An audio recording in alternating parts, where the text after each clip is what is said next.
The stupid The Banana Song from Donkey Kong 64. Listen, I'm not mentally stunted. I don't know what you're referencing, stupid. No one understands your memes because they're dumb. They're for dumb children, mouth droopers, you fucking morons.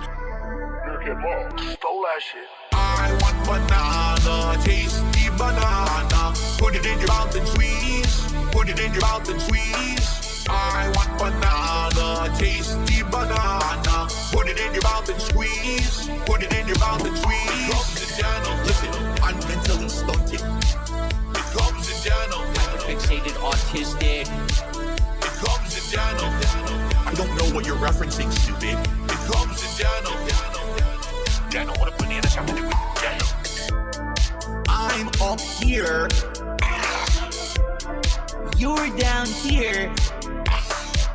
I can't hear you. You're below me. Cause I'm not on your level. It comes to Dano. It comes to Dano. It comes to Dano.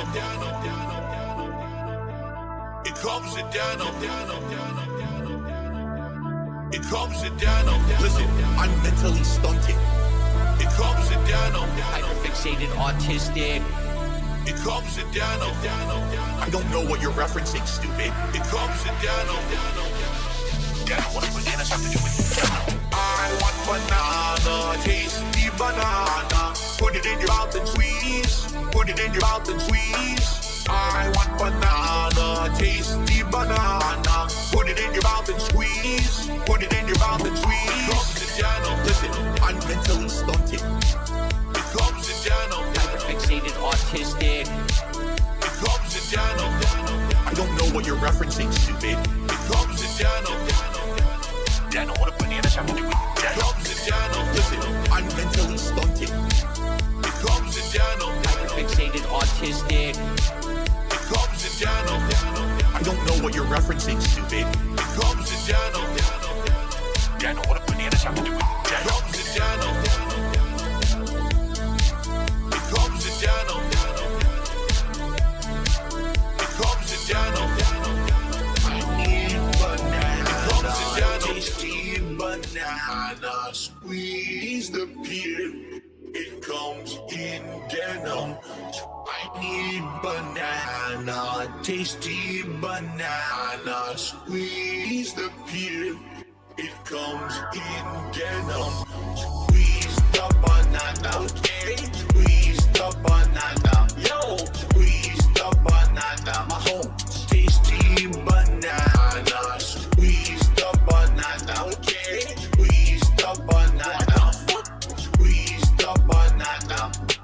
Put banana in my mouth. I need banana, tasty banana. Squeeze the peel. It comes in denim. I need banana, tasty banana. Squeeze the peel. Put banana in my mouth. Squeeze the banana, okay? Squeeze the banana. Squeeze the banana, my home. Tasty banana. Squeeze the banana. Zero bust. Squeeze the banana. Squeeze the banana. Put banana in my mouth. I need. In my mouth. I need. Squeeze the peel. I need. In my mouth. I need. Squeeze the peel. Squeeze the banana, okay? Squeeze the banana, yo. Squeeze the banana, my home. Tasty banana. Squeeze the banana. Zero bust. Squeeze the banana. Squeeze the banana. It comes in denim. 672 to $6.72, biggest tipper of the night. Why would you come up with a song? I need bananas, tasty bananas, put bananas in my mouth, squeeze the peel. It comes in denim. I have no idea what you're talking about. Meerkat Who? You guys like pizza? I know I do. I love pizza. I'm Italian. disappointed that since I moved out here to the West Coast, there is not a real authentic East Coast Italian style pizza out here. Would you like to have a pizza party with me? Mamma mia, make it a pizza pie.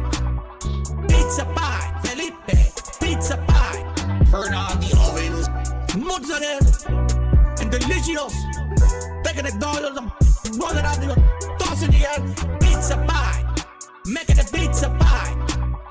Pizza pie, Felipe, pizza pie. All right, everybody, welcome. Why am I so loud? Pizza pie, pizza pie, Okay, that should be better. pizza pie. Turn on the ovens. Salvagno cheese. Salvagno greasy shit. Crazy meat. Weird sauce. The sauce has these big chunks of tomato that are very well seasoned, that are really good.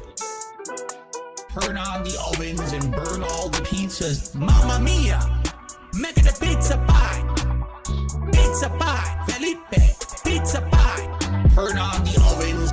Mozzarella and delicious. Taking the dollars and roll it out the toss in the air. Pizza pie, make it a pizza pie. Greasy shit. Pizza pie, Felipe, pizza pie. Weird sauce. Pizza pie, delicious. Pizza pie, pizza pie, pizza pie. Mamma mia, make it a pizza pie. Pizza pie, Felipe, pizza pie. Turn on the ovens. Mozzarella and delicious. Taking the dollars and roll it out the toss in the air. Pizza pie, make it a pizza pie. Greasy shit. Pizza pie, Felipe, pizza pie. Cheese. Cheese? Delicious. Pizza pie, Weird sauce. pizza pie, Crazy meat. pizza pie. Turn on the ovens. Now on to the more exotic seasonings. These seasonings are catered more towards Italians. If you're not Italian, you don't like these kind of seasonings, you don't have to use them. But I'm Italian and I love it. All right, welcome, everybody. Let's get over here. Welcome. Welcome. So, I didn't figure I was going to stream today, but then, like, I'm off work. I took a sick day because I'm getting root canal later.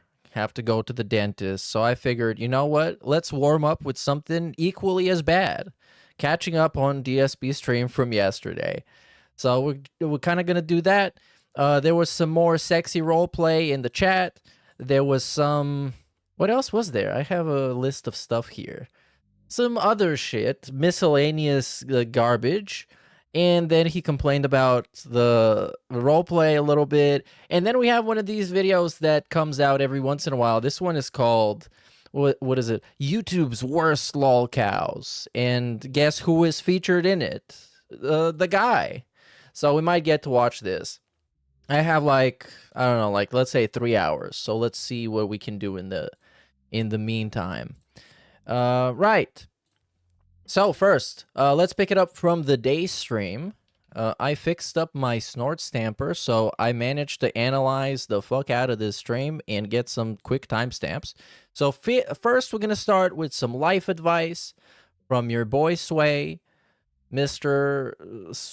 Burnell, Mr. Sway Burnell. Okay, enough talk. Let him tell us what's going on. And let me see, is this music too loud? Okay, we're ready. Of the $1.50 says, what matters more in a relationship, looks, chemistry, or both? In a relationship, Looks, chemistry, or both? that basically you Both. get along with the person. Period. This is the most like DSP advice ever. It's like it's like what does that even mean? Okay, he's gonna tell us. He's gonna tell us what it means. Because this is not just a quick thing that you're going to have an interaction with the person and that's it, you never see them again. This is someone who you're going to have a relationship with, long-standing, for a long period of time. You need to be able to get along with the person, and whether that's personality or emotions or whatever it is, that's the important thing. So nothing of value was answered. The absolute like level 1 insight into a relationship from a guy who's like been happily married for like 5 years now. So his takeaway is you need to get along with the other person. Yeah, no shit. That's kind of what it's all about. But then again, you can get along with people that you don't like a coworker of yours or whatever. I know in this case he's talking about like a romantic, personal relationship, but yeah, well, that's the kind of insight you would get from Dark Side fucking Phil, because he's great. Anyways, back to a topic that he really wants to talk about. We're going to talk about fitness because he loves fitness, dick in his ass. Bleh. The music is insufferable today. Yeah, I've looked into everything. I looked into Bowflex, but Bowflex, the problem is, even though that is compact and doesn't use weight plates, when you work with a Bowflex, the bows, the actual, what do you call rods, they bend. Well, do they flex? And Yeah, so they you have a lot of flex. space, They and have flex. a lot of space, and I think it might actually be less space. Dude, I'm begging you, please buy a bunch of worthless gym equipment that you won't be able to get rid of. Please, I'm begging you, buy gym equipment. An actual, Buy more. because that's just lifting weights straight up and down, than actually getting a Bowflex which bends to the sides. Holy shit. Holy shit. He's gonna have Uniqueness send him $5 super chats when he's like 75 years old. That's gonna be so exciting.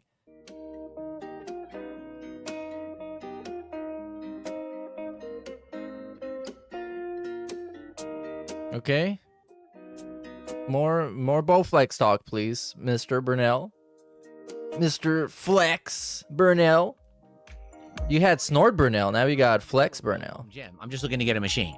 And that's going to be probably the extent of it for now. Maybe if in another 2-3 years I get really serious about fitness and, you know, I've done everything I can with the machine, then I want to get more equipment, maybe I would. But I'm not looking to, like, I know, here's a real home gym.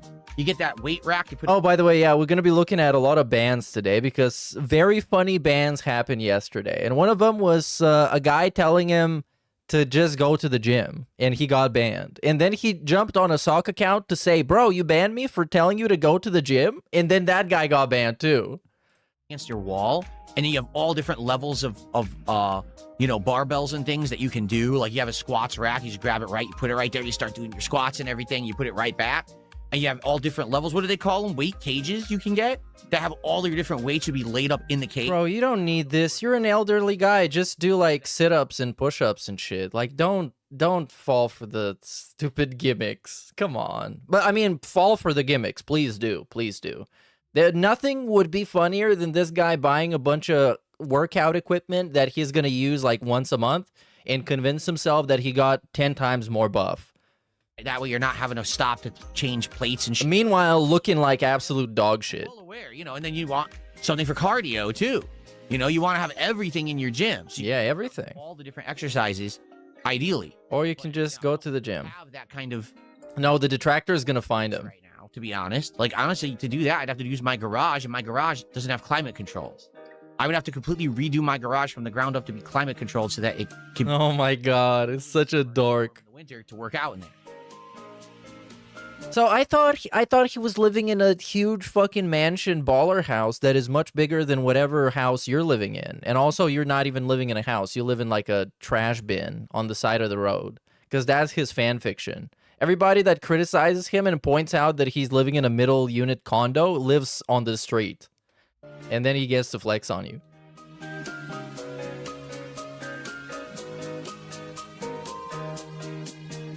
Also, by the way, you know, but tomorrow, King of the Ring at noon Eastern. So show up. I'm going to make the broadcast first thing tomorrow morning. So it's going to be exciting. You're going to see a lot of familiar faces and more entries than last year. And a bunch of intermissions and other stuff that you didn't know about.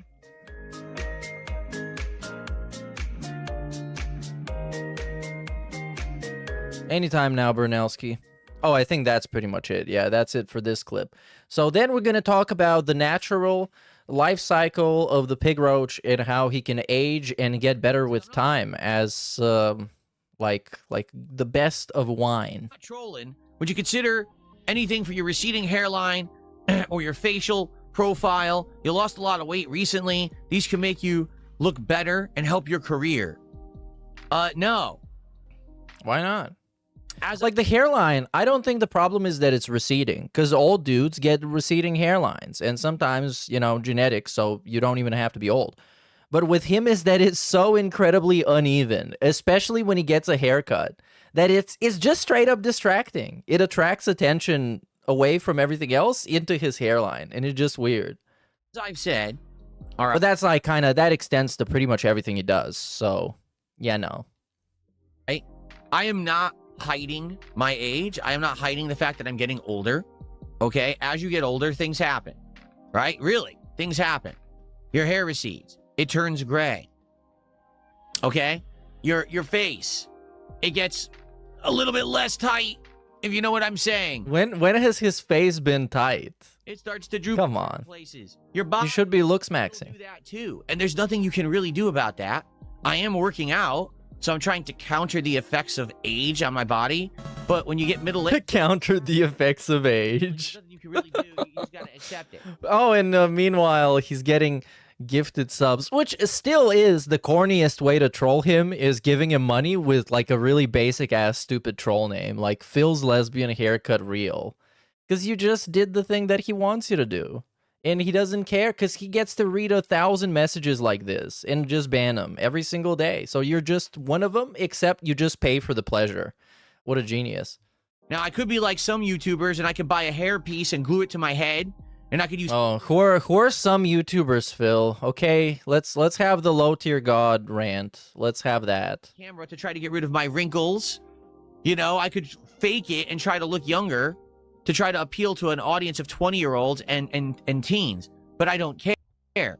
Who are you trying to appeal to with all the flexing and the animations that you try and sell of yourself?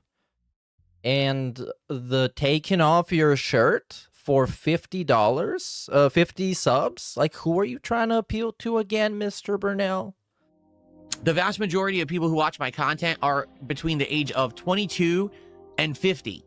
I'm not kidding. That's my... Oh, that's based on literally the fakest stats you could figure out. This is based on what age you input when you make your YouTube account, which everybody obviously is going to make an age over 18 because then you can watch all the videos.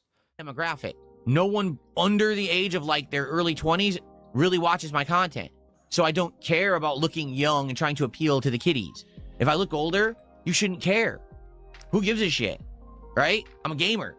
Who gives a shit what kind of clothes you wear on a daily basis? Why do we have an actual announcement that you're changing your wardrobe? Who cares about that? If anything, they should care less about that than your actual appearance. But still, we talk about it all the time. He flexes. Who cares about how fit you are? And I'm someone who chills with you every day. You a looks maxer? Look, I'm wearing a duck hunt shirt. Do you think I'm trying? Looks maxers are the funniest dude ever. Like, Clavicular is one of the single-handedly, completely effortlessly funny people on the internet. Because the guy is obviously a gay dude who tries to pretend like he is the straightest, most based alpha male ever. And it just is never convincing, ever. It's so fucking funny. It's the best. And the other guy, well, the other guy is kind of trying too hard. The guy that gets his wig snatched, the androgynous, androgenic, I think, whatever. They all have really cool names. That guy, he tries too hard, and it kind of, yeah, it's not that funny. But it was funny the first time he got his wig snatched. That was really funny. wearing a fucking duck hunt shirt? Did they even know what duck hunt is? Of course they don't. And they all like on a bunch of drugs, allegedly. What is that? They call it the Penta Stack. No, stupid. I'm too old for this, dude.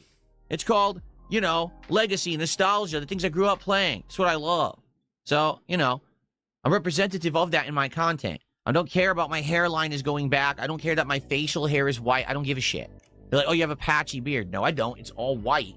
I don't care about my facial hair. People are going to say, Phil, your facial hair is patchy. No, it's not. Shut up. I don't care. It's all white down here. You know, what do you want? It's one of those segments where he doesn't So I look care. like I'm 10 years younger. Why do I care? No, that's not going to make you look like you're 10 years younger. I'm not here to be a model. I'm not here to show off and, you know. This is what he said, by the way, when Low Tier God first criticized his outfits.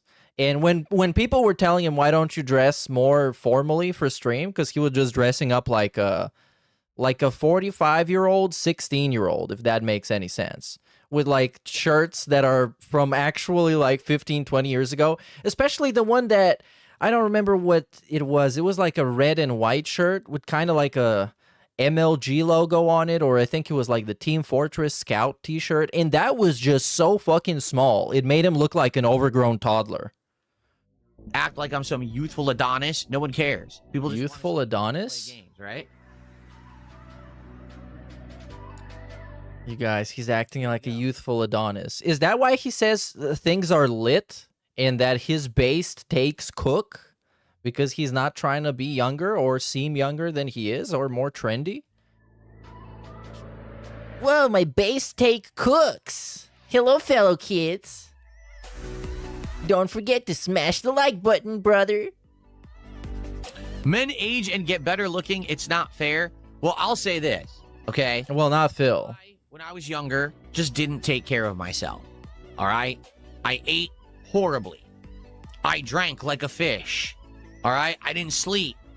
I just did every bad thing. And because of that, for all the years that I was, you know, popular on YouTube, you're talking 2008 to probably like 2014 were probably my biggest years, right? I was a bloated dude. I was big and chubby. He's a bloated dude. This and, you know, take a look at my older videos and compare it to now and see how much I've lost and how different I look. I think, that people well, there was a point where he looked really bloated, like especially his face in his early 40s. But around, like, I don't know, 2017 maybe, he looked all right for his build. Like, he's not built to be like a slim guy. oh, so, like, dude, yeah, you look. I don't know. And now he just looks weird because the head is too bulbous and he actually looks like an Ozempic dude. Have you seen Review Tech USA? He looks like Review Tech USA. He looks like his body got slimmer, but his face is still like the face of a fat guy. But you actually physically look so. Or like Megan Trainor, if you know that pop singer. She's definitely on Ozempic. She totally looks like it too. much better now than you were. And you turn into a bobblehead. Then, and you're right. And you know, it's crazy. I should have been doing all this stuff in my youth, but instead I just kind of effed around. And now I'm 44, and now finally I'm doing. Nah, you only start doing it when your doctor is telling you you're about to die. Should have been doing all along. But the problem is, it's a lot harder now. When you get older, it's harder to do. Like right now, if I was doing what I'm doing now, when I was in my 20s, my body would be crazy. Like seriously, No. fucking rip.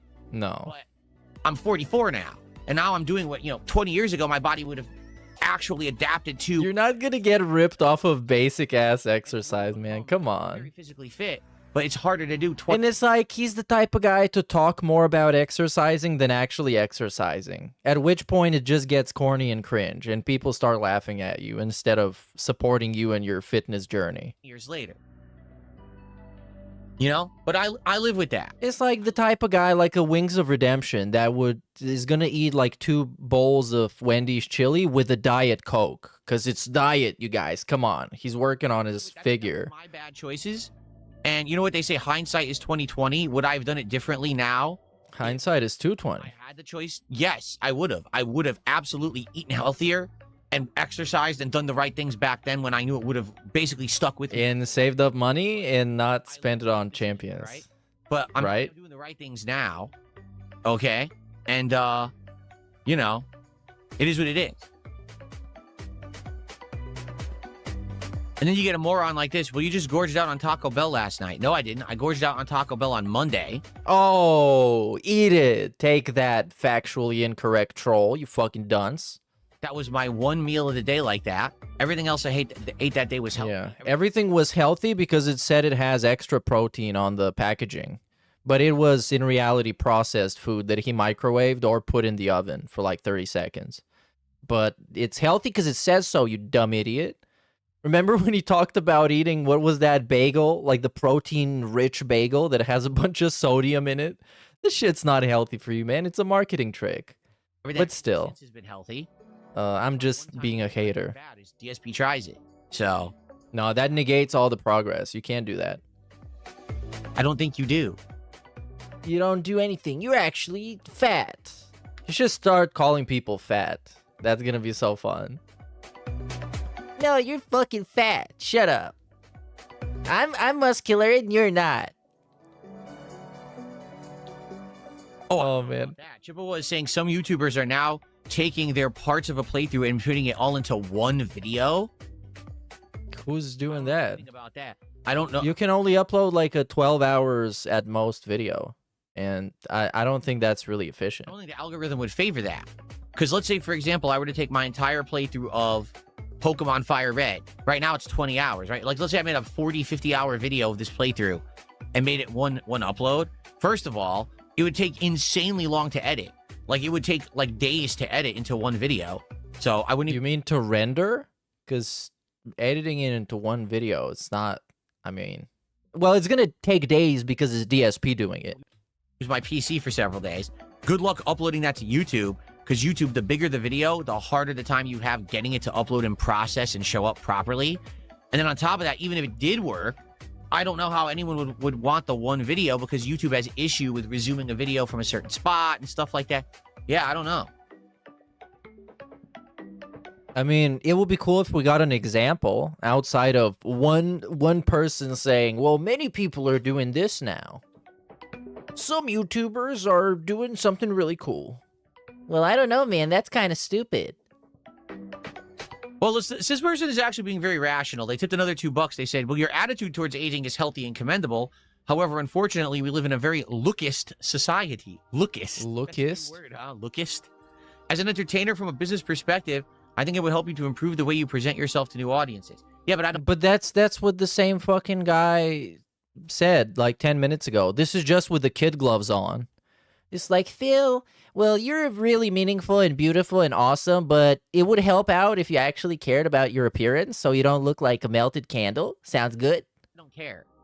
Oh, he doesn't care. My own guy. I've always walked to the beat of my own drum. I don't give a shit. I don't care about trends. I don't care about what fucking kids want to see on the internet. I just don't care. I'm gonna make the content. What? Well, the guy just asked you to be more like put together physically. I don't know. Especially if you're gonna flex on camera. I'm gonna look how I look, and I don't care about anybody else. I don't give a fuck. Thanks for $2. Well, everyone wants me to become clavicular. Is that what it is? Well, yeah, clavicular. Giant.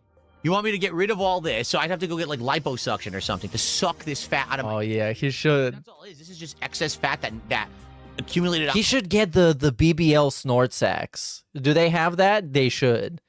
Like actual snort sack BBLs to enhance them and make them more puffy and attractive. He's being a fatter dude, and it won't go away. So I'd have to go get like liposuction on the cheeks and facial bones, right? Yeah, and lip filler. So you can... Dude, if he got lip filler, the lip smacks would be causing like hurricanes and tornadoes and tsunamis. Somehow extend... I have to rip my jaw out to become a giant square jaw, right? Yeah. You can do the hammer treatment where you hit yourself in the face with hammers. I'm willing to help out. And I'll get implants. I'll get like pectoral implants, because that's the thing. Like, I'm working out, but certain muscles, when you're at my age, it's way harder to get those muscles to really respond. He already is coping because he can get muscles, man. If I had done it 20 years ago. So like, I'm gonna have to have pectoral implants. Yeah, you can't have chest muscles. You can't have pecs because you're too old. No one over the age of 30 has ever had pecs, or 40 even. I'll get butt implants. No. I'll get butt implants too. There you go. So I'll walk around with 2 big ass cheeks and big pecs.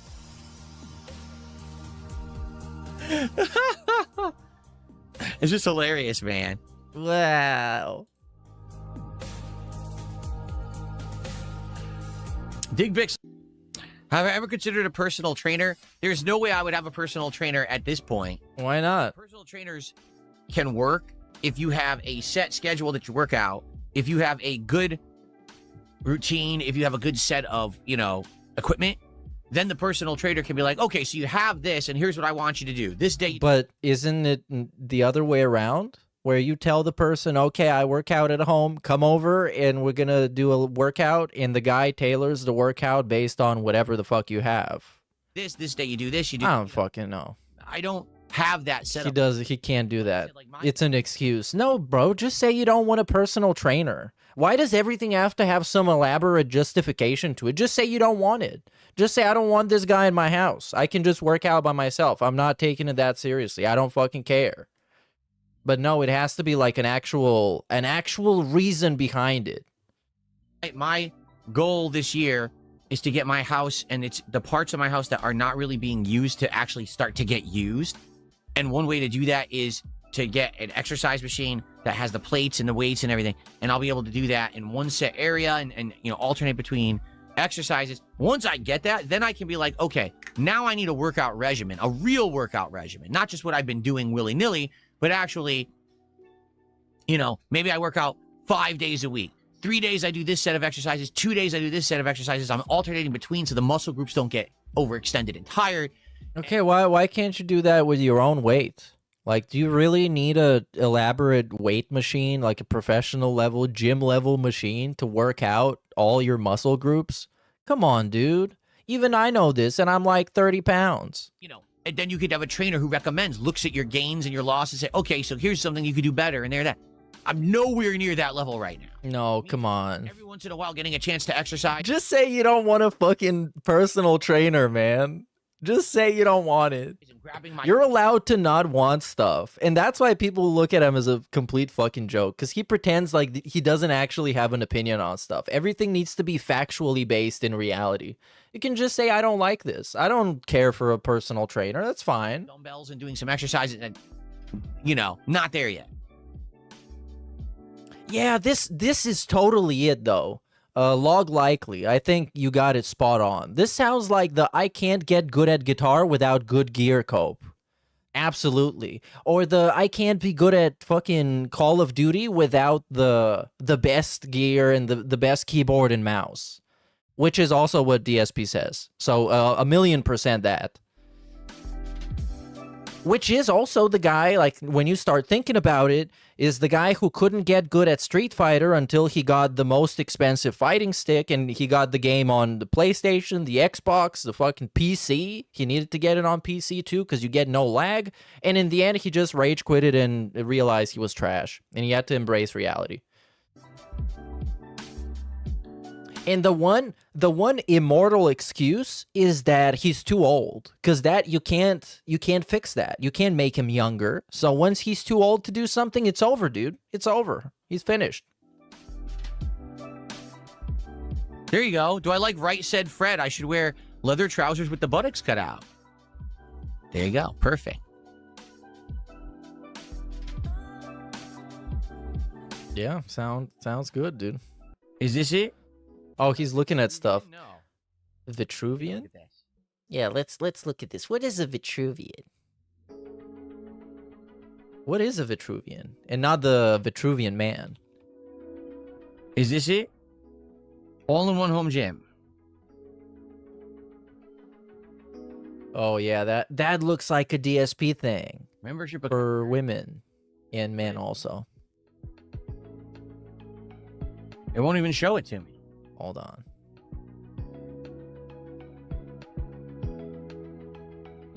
I want to see it. Yeah, it's this gimmick. Look at this. This is so good. Sign up. I don't want to sign up. I want to see the piece of equipment. And it Holy shit. Holy shit. He only needs this. This is all he needs. Realistically, I would say that's all he needs. Like, you just want to work out and stay active in the comfort of your home. Just get one of these, I guess. But no, it needs to be a big machine because big is good. And it also needs to be expensive. This is not expensive enough. I don't know how much this costs, but it's not enough. Resistance training evolve. Power deliver. He needs this. 40 pounds in a sleek package. Yep, just get it. Adapts to Buy it right now. Ooh, look at this thing. It's a band system. Oh yeah, he loves the band system. Training reimagined. So this is some He knows a lot about bands. Yeah, this is totally new, huh? Holy shit, this is the new Bands, and it's a robot advance in gym technology. that pulls on the bands and gives you different weight resistance. I can see. Yeah, just get that, man. Just get that. It's gonna fit in the office too. We can have gym streams. Phil's Vitruvian Belt and Marathon. pulls. You put it on your feet, and you do feet pulls. It does have a folding bench. Holy shit, you can do pulls? Okay. This is so much better than anything else he was looking at. Interesting.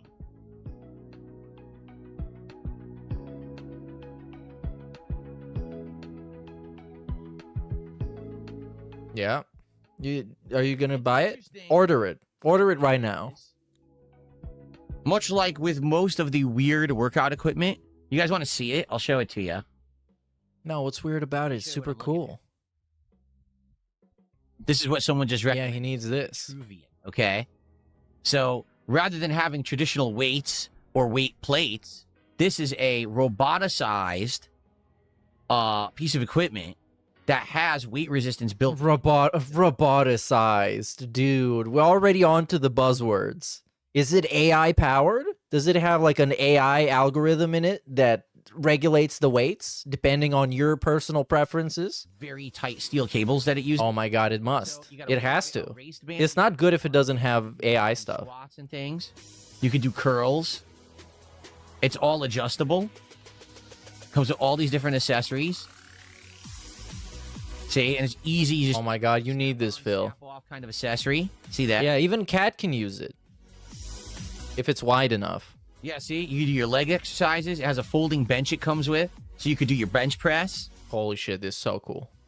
So the reason this doesn't need a lot of space is because it's completely adjustable. And the weight resistance is based on a robot inside that basically adjusts the weight resistance, which is kind of crazy to think that the robot's doing it rather than plates. Big Ups Mother Freya for the super chat says, there's too much stuff to buy, he can't buy it all. I encourage him to try. Never give up, especially when it's about spending money and going crazy with it. 1,000,000 times. Buy this and buy everything from that website. There's always And then not use it. okay. The advantage of a thing like this would be space saving, all in one, probably easy to adjust between exercises and the like, right? Hi Phil, big fan since Heavy Rain here. Take a look at this exercise machine for cool and buff people. It's called the Sibian. Oh my god. That's one of those adjustable ones. It works on your glutes and you just all you have to do is just sit.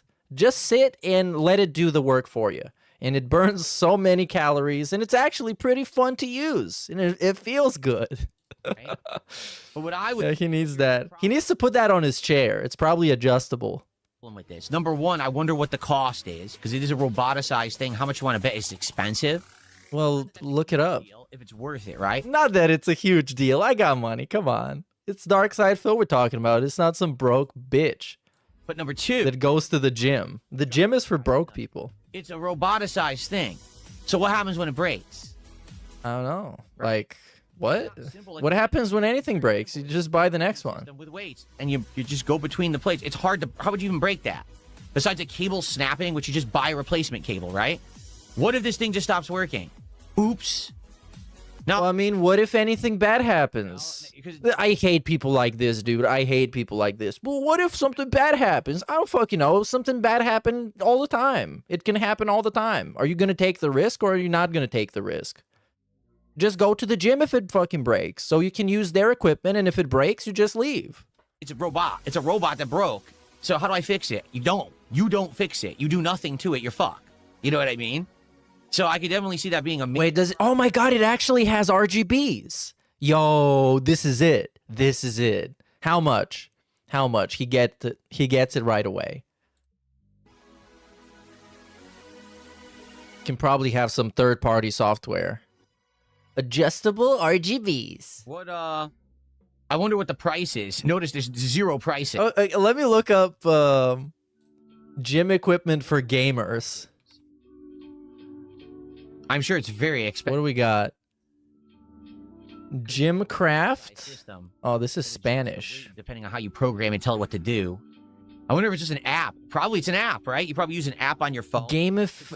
Gamificated fitness. Yo, this is it. This is it. Gym plus VR. So, what if a workout wasn't just training? Go back. Come on. Oh, free driver VR. This is it. This is what he needs. Just put on the VR headset, pretend like you're delivering DoorDash orders, but actually just work out in the comfort of your own home. This also is great. Super Play Terminal. Get your fully integrated system. A fitness gaming powerhouse for your point of sale. That's so cool, dude. He needs this. So you do squats, you do your curls, you do everything, like every exercise. And it has an ankle strap. I would say this, the standing exercises, I'm not sold on that. Because you could hurt yourself.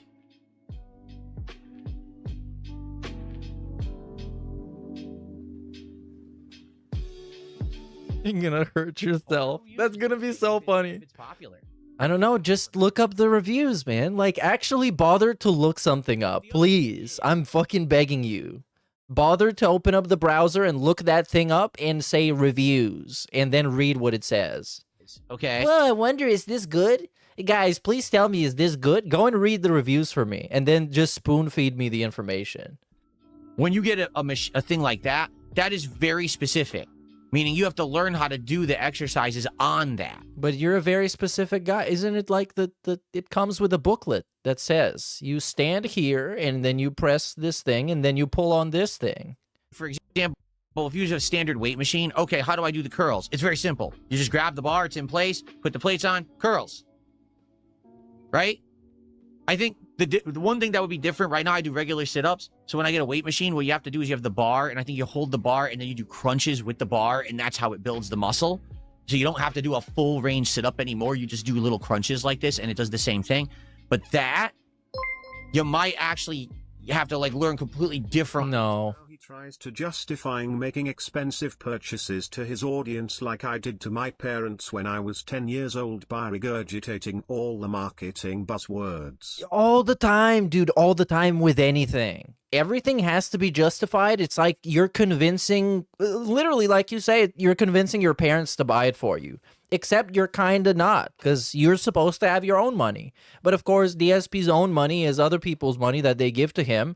And if they decide he's not spending it appropriately, then they're just going to stop giving it to him. So he kind of needs to do this stupid shit. It's like when he wanted to buy a PC. It's the same thing as when he wanted to buy a PC. All of your ankle grabbing needs. Yeah, he's an ankle grabber. He can do that workout where you just grab yourself by the ankles and pull. To do exercises because you're big ups Mother Freya and Anonymous system, you know what I mean? Yeah, I'd have to look it up and see if how good it is. I wonder what like kind of reviews. You can surely find it.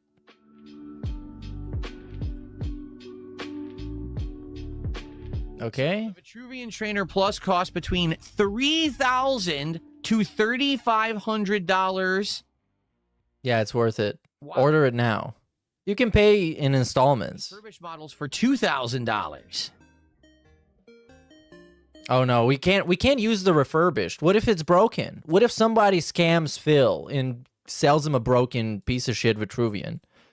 And it requires a digital subscription of $39 a month to actually use it. Actual scamware. Scamware, I love that. $40 a month to use the robot workout machine. That's really worth it. That sounds like a thing that DSP would buy. It's the most DSP coded piece of equipment ever. Please get it, please. Just for the funny. It's gonna be so fucking funny. So not only is it a oh, I can't work out. I didn't pay my subscription. $40 a month to continuously use it. Gave you the Steve Cambion laugh. There you go. I like the idea of it. I do. Space saving, adjustable, you know, probably run it on an app and shit. But yikes, that's a pretty pricey venture. Like, to be honest, no, I'm not looking to spend $3,000. Oh, come on, man. That would have been so funny. Into it. You get a weight machine for anywhere as low as like $300. Those are crappy ones. But, you know, a good one's probably going to run you like $700, which is probably what I was looking to spend. I don't think... No, 3,000 would have been better because it's more. That's kind of ridiculous, right? Unless... What if somebody wants to gift it to you, Phil? What if someone is willing to invest in your health? Because there's absolutely no reason for that to have a subscription.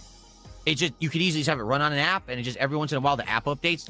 There's no reason you would be paying extra money to have background music in RGBs, but you do.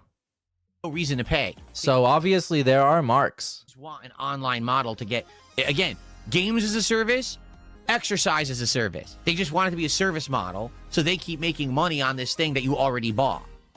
See that shit? Crazy. Absolutely crazy. Someone tipped $1.50, says, what matters more in a relationship, looks, chemistry, or both? Okay, we saw that already. Anyways, let's go to the gaming section of this stream and look at the sexy roleplay in chat. So here, we have still... Cowboy Fan is explaining himself because people been complaining about essentially them being cringe. Like, Cowboy Fan didn't really do much or say much or like anything sexy as far as I fucking know. But people like this that constantly shit up the chat and make it all about themselves, like the Kevin Bernstein character, like the Canadian Kirk character, those people, they just kind of really annoying to be around. So people complaining about him. And Cowboy Man says, at Dark Lady Goth, like Dark Helmet said, we'll have to be chatting in relation to the stream while not derailing. So if you're fine with that, I'm open to chatting here. You think they copied King K. Rule's design? Well, this did come out in the early 2000s. I guess that is possible. They could. So here, this guy, Goat Laugh Real, says, dude, what is going on in this chat? And this is 100% a troll. What is going on in this chat? You got to take care of this RP business, and you call detractors weird.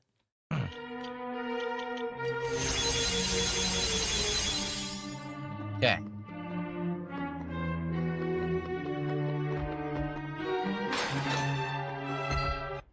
I tried to fight, nothing happened. Anytime now, Burnell.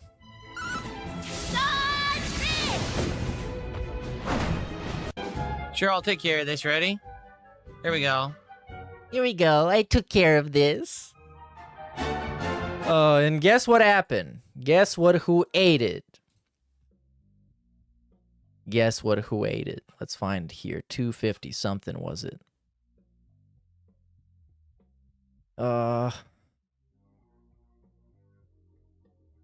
Where the fuck is this guy? Oh, here it is. This guy ate it. And then, look who got banned. This got banned. Looks at you seductively. Wanna do it right here? Ooh, woo. And then lifts your chin up. It's okay, my sweet muffin. Daddy's here to protect you from all the detractors. But why did this guy have to get banned for calling this weird shit out? Oh. Based. And then this guy got banned for saying DSP can only play kitty games. He's scared of Reddit making fun of him. Yeah. Ooh. And of course this is gonna happen, and this is the future of trolling, is just pretend you're having sex with somebody else on fucking YouTube chat. And that's how you win. So then we get a call for help. He summons one of his slaves Even though it's to assist him. He's on DSP and what's ahead? Oh. I'm just going to skip these idiots.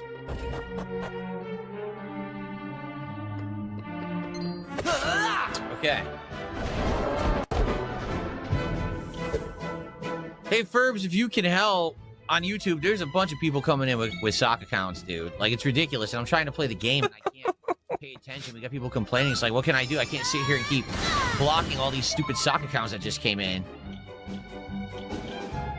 Oh, and this is why he needs Dunsfelter back. This is why he needs him back. It's over. There's a bunch of people being weird. Oh, so yeah, that was this. And then we have, this is towards the end of the day stream, the gameplay stream. This is where he kind of gets salty and he's fucking annoyed and he's tired. Like, look at his face. He's done with this shit. Especially playing fucking Dragon Quest. I can't save? How do I save my game, you idiot? You're supposed to be the save person. So this guy says, this looks like a baby game for babies that smell like pee and poo. How do I... That's quality. Well, at least they're not being sexual. No one will save the game for me. And he can't save the game.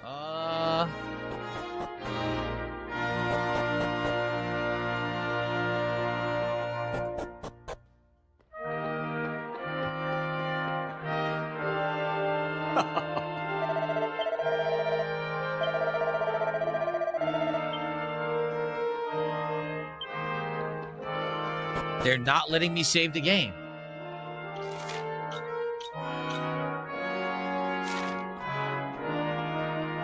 I mean, this is incredibly stupid. Anyone would say, hey, let you save the game after the giant boss fight. If it's going to be optional end game, then let me save. Huh. yeah, the Sky Stone is here. I get it. Oh yeah, by the way, 156 viewers. This is like, he hates playing this. I guess he likes playing this because you can't possibly clip him and say he's bad at this because it's like a baby game. But like, look at the look on his face, man. He's so fucking tired. He's so burnt out on this. This is how the quartering looks nowadays. As he goes on Twitter to flex about getting a lot of views and not caring about anything. And it's just like a defeated, destroyed guy. And people are having orgies in his chat. Which is really fucking funny. I hope they keep going. It's the best. Because sometimes, if you're restreaming this or watching Raw Phil, you would be desperately hoping for something interesting to happen, and that would be somebody in his chat saying something crazy. Remember how fun that stream was when I threatened to bomb his house? That was so funny. That made my whole day. And otherwise, we would have to watch him be miserable in Crimson Desert. Now he's banning somebody again. But the time for our party. So this exoplanet guy. Now don't take me as an information source because this is hearsay because I didn't bother knowing the whole story. But apparently the exoplanet guy, not this guy in particular, but the real one, if there is a real one, and if that's even his name, was also pay-pigging on Raw Phil. So they had like a weird back and forth or something. I don't know. The right. Yes. What do you mean? Words. Anyways, we go to the very end.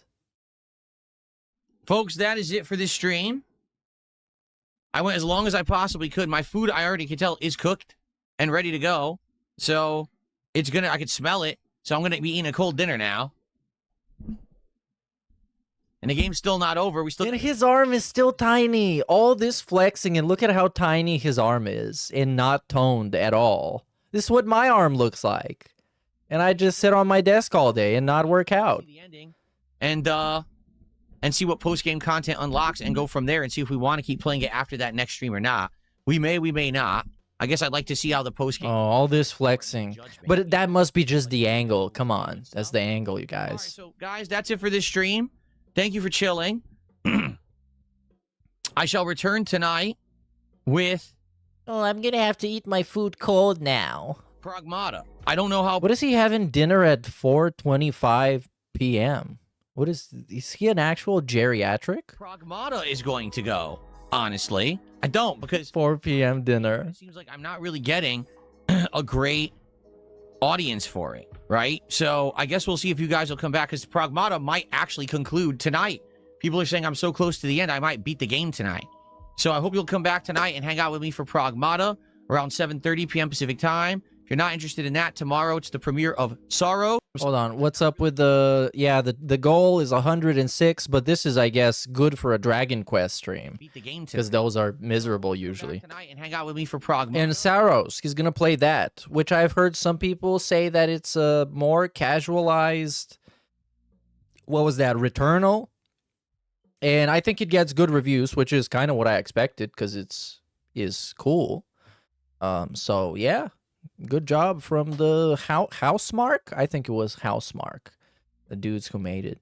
But again, it is one of those difficulty focused games. So I don't know. It might be a game that he's gonna get clipped over and rage and cry. I hope it is. Hey, big ups, Casey. Good morning, starting so early, nice. Oh, hell yeah. I got some time today, so let's start it early, end it early. I got a dentist after that, and hopefully I'm alive for the Chiking tomorrow. And hopefully Pacific time. They give me the good stuff. Tomorrow it's the premiere of Sorrows and more Mouse PI for Hire on the late stream. Okay? I'm out of here. I will see you tonight for Pragmata. Peace out. Okay, we're back tonight for Pragmata. Peace in. Yong in. because And here, this segment is where he tells people how to find stuff on his page. people just don't understand. I'm going to show you something. Ready? I already did it on the morning show. I'll do it again here on the late show. You ready for this? Here's what you do. You want to know if DSP, that's DSP, ever played something or beat it. You go to the playlist tab on my main channel page of DSP Gaming. You go right here to the handy dandy little magnifying glass and you type in Bloodborne. You get my original run. You get the PS5 Pro run, which is the one that was most recent. You get the original Old Hunters DLC playthrough. You get the Redemption Run playthrough, which is the one where I went back and actually played it in full and did the DLC and everything. You see? So, yeah, like you could find it all here. In fact, if you just typed in Bloodborne DLC, there's the original Old Hunters playthrough. Yeah, that's iconic, by the way. You should watch that. You should watch that. I have been broken. Final. Defeated. I just gave up on Look at that. He got 25,000 views, dude. He was actually hot. White hot popular, which is pretty decent views for the level of content. Wait. Yep, and here it is. Epilogue. It's beating me. See? I give up. So here's how you can find it. Okay, there's a PS5 Pro run, and that included the Old Hunters DLC in it, for the record. So, yeah, that's how you find it. Do not search on YouTube. You'll never find anything. It will always give you a... Oh, you're going to find a lot of cooler stuff. This is the way to find my content. Very simple, okay? Easy to do. You saw how easy that was. That immediately gave you the content you were looking for. That's how you search. Don't ever bother with this crap up here. As long as you've got my channel, DSP Gaming, you search on the channel, you'll get the content. You will never get it up here. Okay? Cool. I mean, that is pretty much objectively, if you want to find stuff on his channel, that is like a whole ass playthrough. That's how you do it. And a lot of those things, they're just not even full playthroughs. It's just a playlist that ends with episode 4. And you watch episode 4, and in the end is like, well, you guys, I don't know why this game didn't work out. Well, I'm like loving the game, but I don't know what happened.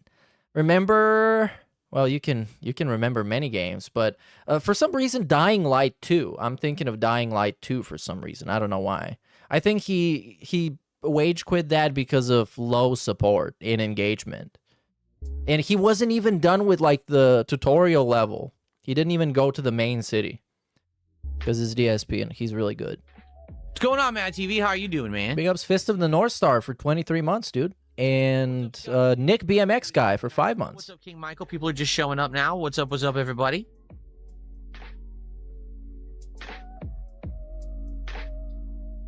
We are chilling. Now, did I enjoy Dragon Quest 7 more? We go to the next one, which is this. You're claiming you need climate controls to work out in your garage. That's yeah, he needs a portable fan in a space. He needs climate controls. When you are in our garage during the summertime, I'm not exaggerating. It's 100 degrees in there. 100 degrees. Because that, I tell you, oh, my office heats up in the afternoon. The garage is directly below my office. Holy shit. Ginormous. But I thought it was a really fancy and badass cool house. And you're constantly complaining about it and how moldy it is and how sweaty it is and how warm it is and everything. It kind of makes it seem like it really sucks and it's not worth the boatloads of money that you pay to maintain it and keep it and sustain your existence. Whoops. In the sun. But no, he actually lives in the best place and you live in the stupidest place that sucks. So standing in the garage in the summertime, it is 100 plus degrees. No fan will cool that down. You understand that, right? So, no, you would need air conditioning. You would need actual like climate control in there to be able to work out. And same thing in the winter, it's really cold out there. It gets cold. Bro, there's dudes that work out in the street in like 30 degrees Celsius weather. Like, what are you fucking talking about? In the winter? Like, how much do you work out? You would think he's like fucking a bodybuilder or something. No, you go and you do like 20 curls and then you just give up. Come on. Is to cool down in the summer. Like, if you're working out, you're going to heat up. Fancy pants. So as long, you're right. Yeah, like a space heater or whatever. Probably it would be doable in the winter. It would never be doable in the summer. So you would have an entire span of days, like 2-3 months in the summer when I wouldn't be able to work out in the garage. Sounds like your house sucks. Sadly, it's just not viable. I wish it was, but No, it's just not viable. Shut up, stupid. It's not viable. the ability. If my garage was not facing the sun in the afternoon, it would be the perfect workout location. Like, absolutely perfect. But just bad luck. Bad luck? Like, no lie, if I lived across the street where the garage faces the other way and the sun never touches, Oh, come on. perfect. But no dice. What a crybaby. And you could do that in the summer for sure. It is that hot in there. Oh, it's getting hotter in his chat. Yeah, don't worry about that. If I see people who do, weirdo shit in the YouTube chat, I'm gonna ban them. I already banned a bunch earlier today. But if I see that stuff, if I see people being stupid and flirty and derailing the chat, I'm just gonna ban them outright. So not even say a fucking word. I'm just gonna start erasing them from existence. I just don't care. You've been saying words all the time. Show my audience, and if I can't do that because idiots are taking over the chat and turning it into their own personal teen chat and shit, they're out of here. And that's always been against the rules anyway. They're turning it into their own personal teen chat? I thought they were in their mid-20s and 30s and 40s and 60s and 80s. They're getting fucking flirty in my chat. Shut the fuck up. Uniqueness, what's going on, man? $5 super chat. And instantly talking about uniqueness. The one of those dudes that were getting flirty. That couldn't have been more ironic. What great timing. Night, thank you. He says, here's a moon joke. Uniqueness, by the way, is like the new OIC, I guess. It's like the guy that hogs the attention in chat. He pay pigs in like $5 increments so he can get attention all the time. And it's really awesome. It's really awesome when the whole stream is about him. How do you throw a party on the moon? You plan it. Wow. Thank you, Uniqueness. That reminds me of the haiku guy. Remember the haiku guy? DSP hated that guy. He would show up and be like, hey, Phil, here's a haiku about Yakuza. A man on the street, he is running around. And that was his haiku. And then DSP would be like, well, yeah, wow, thanks, man. For $5, I appreciate that. Excuse me.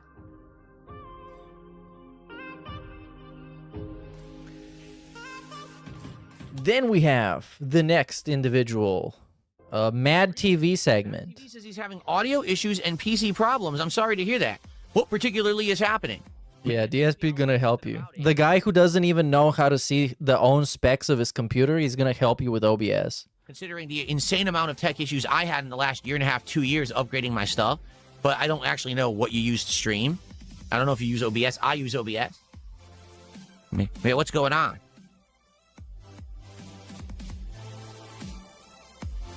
Oh, we're gonna have to wait for him to respond. This is the worst part of a DSP stream, is waiting for somebody to respond to DSP's message.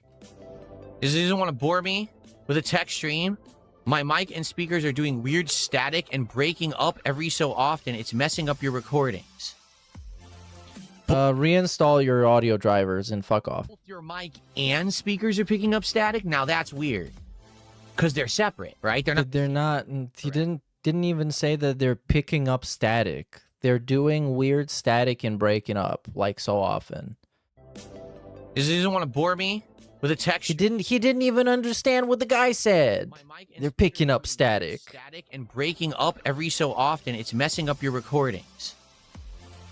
Both your mic and speakers are picking. Let me think about this as a guy who really knows a lot about nothing. Unit, correct? Correct? They're not the same unit. Because the speakers are for speaking and the microphone is for microphoning. What could that be? The only time that I ever have that issue, it's actually a cord issue. Oh my god. Audio cord. He figured it out. Where, for example, right now... Should buy a new PC, dude. Reinstall Windows and just grazes the fucking install Linux. That goes to my speakers. It goes, and has static and everything, like fucked up noises. Same thing here. And this monitor, I get the audio out of my gaming monitor, and that goes to my speaker. And this is like actually not even helping anybody, just explaining his own setup. And I swear, if I even graze that, it starts fucking going crazy, like apeshit noise. And I wonder, maybe you just have a loose cable or a bad cable, and that could be what's causing it. It's weird to me, though, that you're saying it's happening both with the mic and speakers, because those would be two separate cables. It could be a grounding issue. I think it is a grounding issue. Oh, he figured it out. The most grounded man of all time. He figured it out, you guys. It's a grounding issue. Yeah. Yeah. Who said this? Somebody said this, and then he just read it from somewhere. Someone saying in the chat? It could be a grounding issue. Oh, hold on. Hold on. Look at this. This is a cool deleted message. Download an audio equalizer app, then fail to figure it out and have it load on startup for the next 5 years, asking you to donate to the free software each time. Why was this guy deleted? That was helpful It advice. is a grounding issue. Yes, it could be a grounding issue. Yeah. Yeah, I think it is. That actually does sound like a grounding issue. I wouldn't know how to fix it, though, unless you have to test wires and shit. To see Yeah. what's causing it. You need to get a ground tester. Yeah. Well, Have you tried going underground? I just got 500 kicks again from my... Yeah, fuck you, Mad TV. You're so fucking useless, man.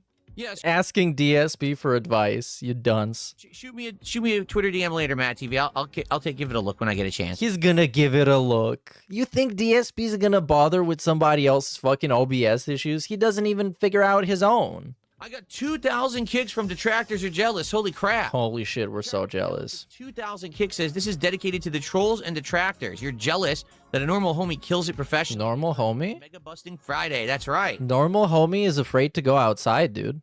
We will have Holy a shit. busting day on Friday. I know you guys are excited. So thank you, detractors. Oh yeah, remember the Mega Busting Marathon? That is about celebrating a milestone. What was that? An anniversary of jerking off on the internet. That's exciting. 2,000 kicks. That is a whopping $20 of support. Holy shit, we're so jealous. I wish I got these $20. And somebody called me normal. No! Now we have an Asmongold update. Did we get a response from Asmongold? What? How would I get a response? I didn't send him anything. We talked about it, what was it, yesterday on the podcast? But he wouldn't directly talk to me. He would basically decide himself if he wanted to come on or whatever and tell his audience, and then they would tell me. You know what I mean? Like, he's not gonna send me a DM out of the blue and be like, oh yeah, I want to come on your show on Friday. He wouldn't do that. Okay, like, all right, sure. Like, I didn't understand the segment. You could have just ignored that. You should just ignore messages you have nothing to respond to with. It would be great if you guys could stick around and actually watch the end game of Pragmata. That would be nice. But hold on. Isn't this part of the stream, considering it's not a morning show or whatever, isn't this to pick up attendance? Why you would need to ask people to stick around after the segment where you pick up attendance? This is like the waiting room segment. Anyways, I don't know. I'm not normal. It doesn't look loud to me. Let's watch some normal gameplay. That's not loud at all. Oh, Just normal. Keeping it normal as usual. Normal side fill. Look at this normal gameplay.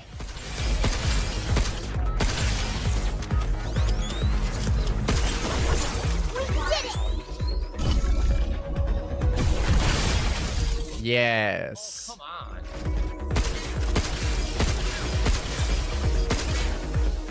Again, we got this face, the concentrated pig face.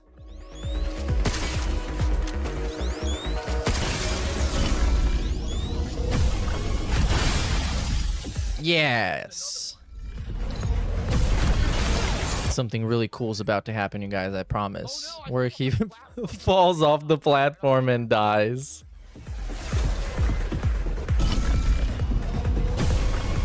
Oh my god. And you think he's gonna be good in Saros? Yep, I think so too. I think he's gonna be the best. People are gonna clip him and be like, whoa, look at how good this guy is and normal. Everything about him is so normal and regular and well adjusted. Holy shit. Anyways, here we got the final segment of the day, which is the DSP streaming day. I think he got pay-picked this stream. He got like $200 because he's been crying about Pragmata getting low views and low support, so somebody needed to bite the bullet. Fine. So here, Technically, couldn't the machine fix him too? Diana's overdrive ability has been upgraded to now be deletion protocol. When activated, it opens nearby enemies, temporarily disabling their movement and deals heavy damage. It also cleanses dead filament and shrinks the hacking matrix to its smallest size. Sounds good. Didn't see this crap when we first got here. I can get rid of it now, too. Oh, can she? She can get rid of... So this here, it's one of those times a game literally stops the whole game. The entire game is paused until you press A to close. And the game tells you, hold LB to charge and unleash cleanse. Okay? As easy as you can. It's one sentence. One. The highest level stuff now. Okay. So why isn't she doing it? What the? She's not doing it. It said left bumper. It doesn't work. Are you kidding? The game just screwed up. Look. It doesn't work. I can't get rid of it. This is not good. It's messed up. Look. It's not triggering. It doesn't work. Uh-oh. Dude, he's so smart and normal. Could it be because the drones are out? And it's a glitch. Everything is a glitch. Yep, okay, let's run around some more.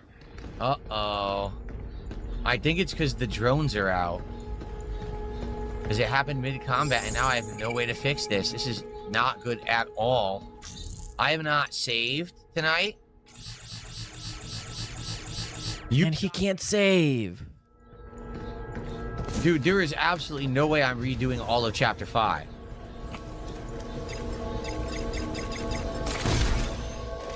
Did that work? Okay, maybe that'll work. And here you get, of course, he couldn't even come up with this by himself, and he saw the fucking tutorial. Hold LB is what this guy says. Because, of course, it's not enough for the game to tell you this. You need to have somebody else specifically tell you to do that. No. And then Ferbs. Also, Ferbs in the kick chat is hand-holding. It said hold LB. Oh, this is bad. Whoa, it's so bad. It's broken. And this guy is a game reviewer, by the way. He gives people advice on whether or not they should buy a gaming product. This person right here, this man. What do they want me to do? It's glitched. Yeah. Well, I guess say it's the worst game ever. Say it's a big piece of shit. No, it said Capcom lost their way. Pragmata is a big stinky duty. But it's supposed to say left bumper on the screen. DSP's review. Do anything. Except when it does. It literally just did it. Oh, wait. Oh, never mind. It's action-based now. Oh. It's an action-based charge, see? Well, I can't believe this. That's completely different from the last time. Okay. Thankfully, we are not soft lock.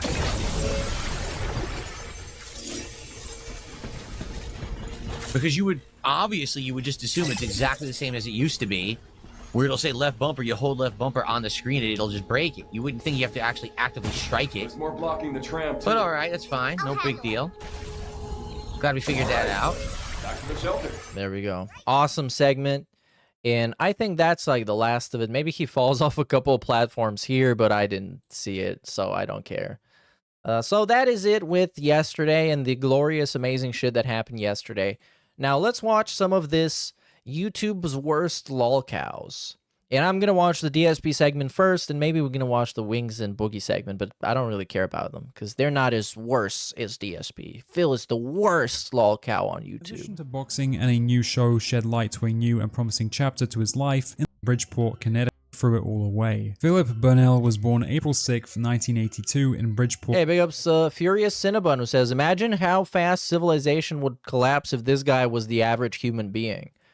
And not just that, it's like this dude is...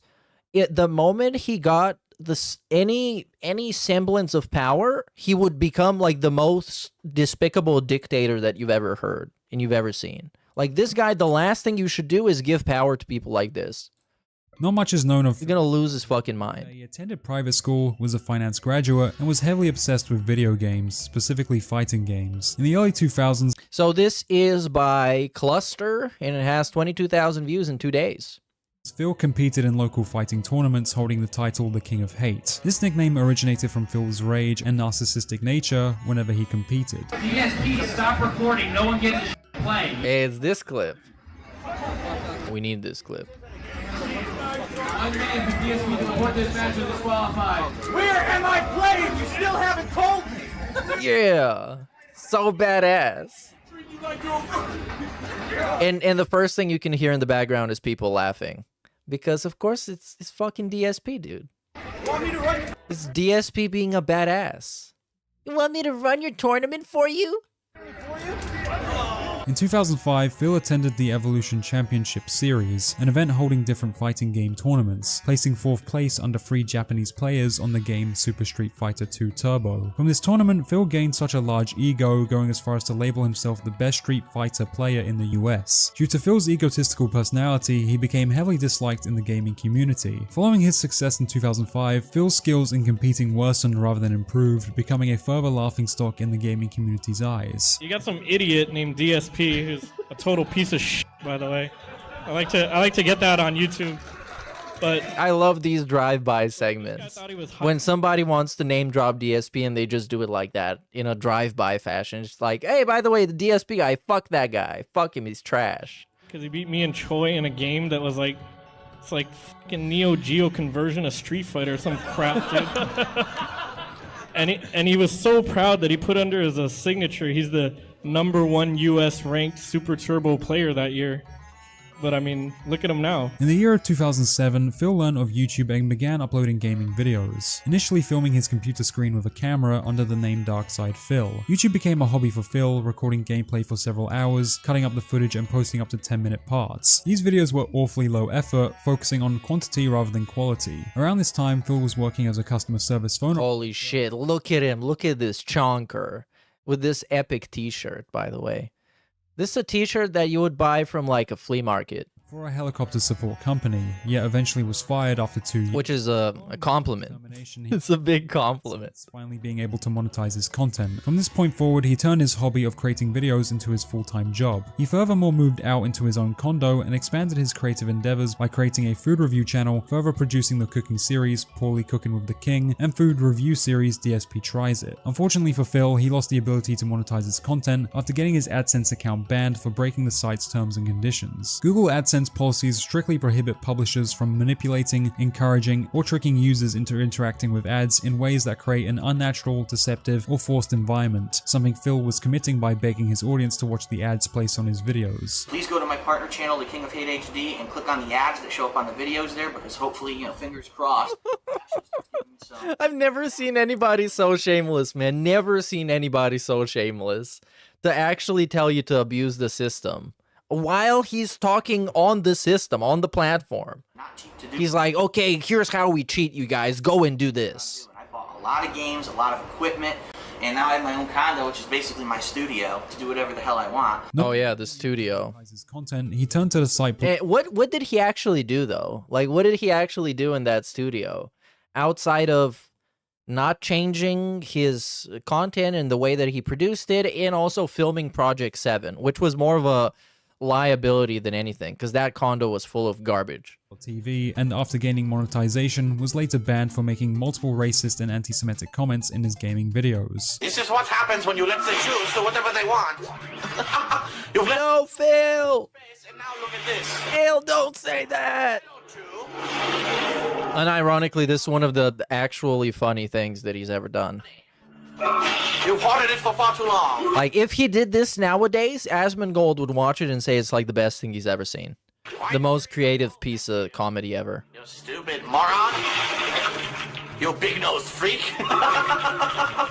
Though this behavior was not unfamiliar, as Phil constantly made these jokes, even uploading multiple top 10 funny. His arms, by the way, exactly the same way they are now. It's just his torso that has lost weight and his face. The arms are exactly the same. It was not unfamiliar, as Phil constantly made these jokes, even uploading multiple top 10 funniest montages of his racist remarks. Fortunately for Phil, he was approached by the former network Machinima, who offered to monetize his content. Due to his ongoing financial problems, he eagerly accepted the offer. The next year, gameplay videos were gaining large traction on YouTube. The Darkside Phil channel lagged behind in this time, due to his videos still being camera recordings of his computer screen. Just as he was previously disliked in the gaming community, he slowly began to become heavily disliked in the YouTube community. This mainly stemmed from his continuous condescending behavior. No, he wasn't. Skills in, he blamed the game rather than his own skill set. Whenever he competed against other players, he spoke down on his opponents and accused them of cheating if he ever lost. That's called cheating, and that's what everyone does online, which is why you shouldn't f***ing play online. You keep asking for me to do it, so I gotta do what my fans want. Subsequently, the Darkside Phil channel declined, leading to Machinima even renegotiating their contract with Phil, which led to a reduction in income. In November of 2011, Phil began a relationship with a woman named Liana, online alias being Panda Lee. Liana met Phil through the now defunct YouTube messaging.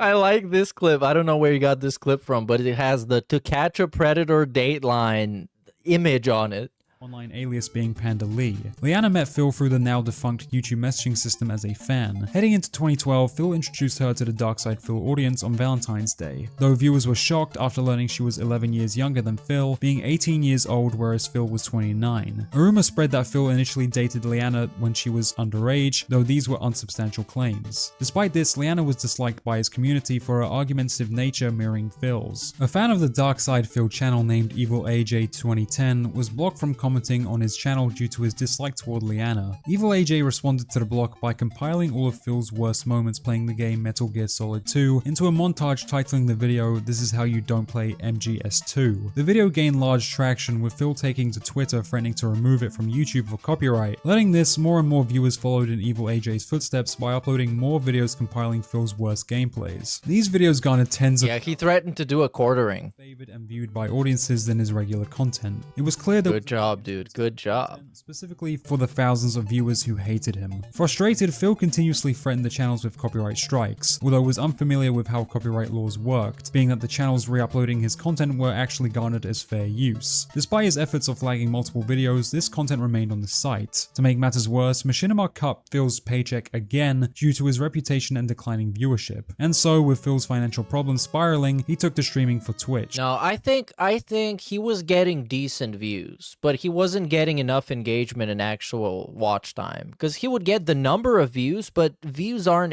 everything. And that's, even back then, that's how YouTube worked, where it's not how much views you get, it's how many watch times you actually get, how much engagement you get from people. And he wasn't getting it because he was spamming shit left and right. And to him, it didn't matter. So he's not a person to deserve to have a Machinima whatever, because he doesn't care about it. However, this transition did not stop viewers from visiting his Twitch streams and criticizing his gameplay style, prompting meltdowns of Phil insulting his chat. So, f*** all of you who are acting immature, this is what you get now. We're putting it into sub. I actually like the pacing of this video, because DSP's history is very, very long, and you can get tangled up in the lore by thinking about, okay, well, what should I cover now? I should go over this, but also I should go over this. And then next thing you know, it's like 4 hours. And I like how condensed this is and how quickly it got wrapped up, even though there's still quite a bit more. But it's like 7 minutes more. Idiots. I'm here trying to play a fucking game. It's hard to concentrate. Over time, Phil returned to YouTube as he was requested by Twitch to lower his stream's high bit rates, as during the time, Twitch servers were unable to handle too much streaming capacity. Unable to accept the drop in quality, he took to streaming for YouTube. This took another punch to Phil's financial strain, as he generated less revenue on YouTube than he did on Twitch. Phil next thought to experiment with a new video series called Project 7. To summarize the plot, Phil had his gaming skills stolen and had to travel to several different gaming worlds to reclaim them. The series starred his friend friends John Rambo and Howard. Those shortly ended afterward as the series flopped with only 4 episodes released. Approaching 2015, Phil created a Patreon for his subscribers to support him on. Surprisingly, Phil generated over $1,000 from the site. However, Phil was not exactly kind to his supporters. When his patrons requested that he play specific games, he either refused or stopped playing entirely after complaining about the game's mechanics rather than his own skill set. Classic Phil. Amusingly, he even promised to reboot Project 7, yet went back on his promises, refusing to refund the money donated for Project 7. In spite of his success on Patreon, Phil was still heavily disliked in the YouTube community. Several months after his Patreon's creation, the haters of Darkside Phil took things to the next level. While streaming, Phil was swatted. 2 days after, Phil was DDoSed. A small group next began mass flagging Phil's videos for copyright, specifically ones that included fan art in his thumbnails. This forced Phil to private these videos out of fear his channel would get terminated. Circling back to the end of Project 7, it was learned that there was more to the series' closure behind the scenes. John Rambo and Howard returned to YouTube to explain. The Project 7, dude, like, he could have just made a half-decent YouTube series if he wasn't that much of an asshole. Phil. The two Because, like, those, they're not that hard to make. They're not that hard to make. The episode's release dates, meaning the individuals who edited the series spent up to 60 hours editing and burning out. But you can't make anything of value with Darkside Phil involved. You just kind of can't. Because he's such an egomaniac asshole. Which is kind of a pity. I mean, it was a stupid series. Rainy Day Fund. Hey, big ups, UGG. Thanks. It's raining right now, actually. So I'm about to spend this immediately on miscellaneous things, on gym equipment. I'm gonna get, what was that? The Vitruvian? I'm gonna get the Vitruvian. I'm gonna get 2 of those just in case one of them breaks. Phil declined, stating he had already offered to pay them, but they rejected the offer, a complete bold-faced lie. Andre had basically a big life-changing thing. He's having a kid. So they basically say, look, we can't do this anymore. We can't do the Project 7 anymore. It's just not, it's not worth our time. Yeah, the thing with them rejecting the money is the funniest shit I've ever heard. Because the guy's having a kid, and I can't imagine him going like, oh no, Phil, don't pay us. We're fine. You can just give me a shout out in your stupid videos. That's perfectly fine. Conversation, like Howard said, I had a conversation with Phil. I said, listen, you have to make it worth their while, man. Throw them money. And I'm not saying throw them like thousands of dollars. Yeah. Because we did four episodes that come out. So I said, listen, just divvy up the money. There's 5 people. His response, they don't want money. They don't. Frankly, you should have probably actually thrown them thousands of dollars. Because they did all the heavy lifting for Project 7. They would direct it, they would set up their cameras, their own equipment, they would edit the footage. That's like hours upon hours of bullshit to make a DSP video. So yeah, they should have been paid more than anybody involved. And DSP should have just cut his fucking losses because he's the big baller YouTuber. They don't want any money after this. Based on what he says, they told him that. And then I asked them about it, and they said he didn't even talk to them. According to his ex-friends, this was a no way. Phil. He was a pathological liar who apologized only when he was caught. Eventually, John and Howard believed it would be best to end their friendship, as Phil refused to change. When the story was brought up to Phil, he simply denied his ex-friend's claims, taking down their exposed video and stating that its creation was motivated by jealousy. Reflecting on Phil's career, it would appear to general audiences every year his life and reputation worsened rather than improved. Although despite Phil being one of the most hated creators on the site and a target of harassment, the worst was yet to come. In 2016, Phil accidentally streamed himself masturbating.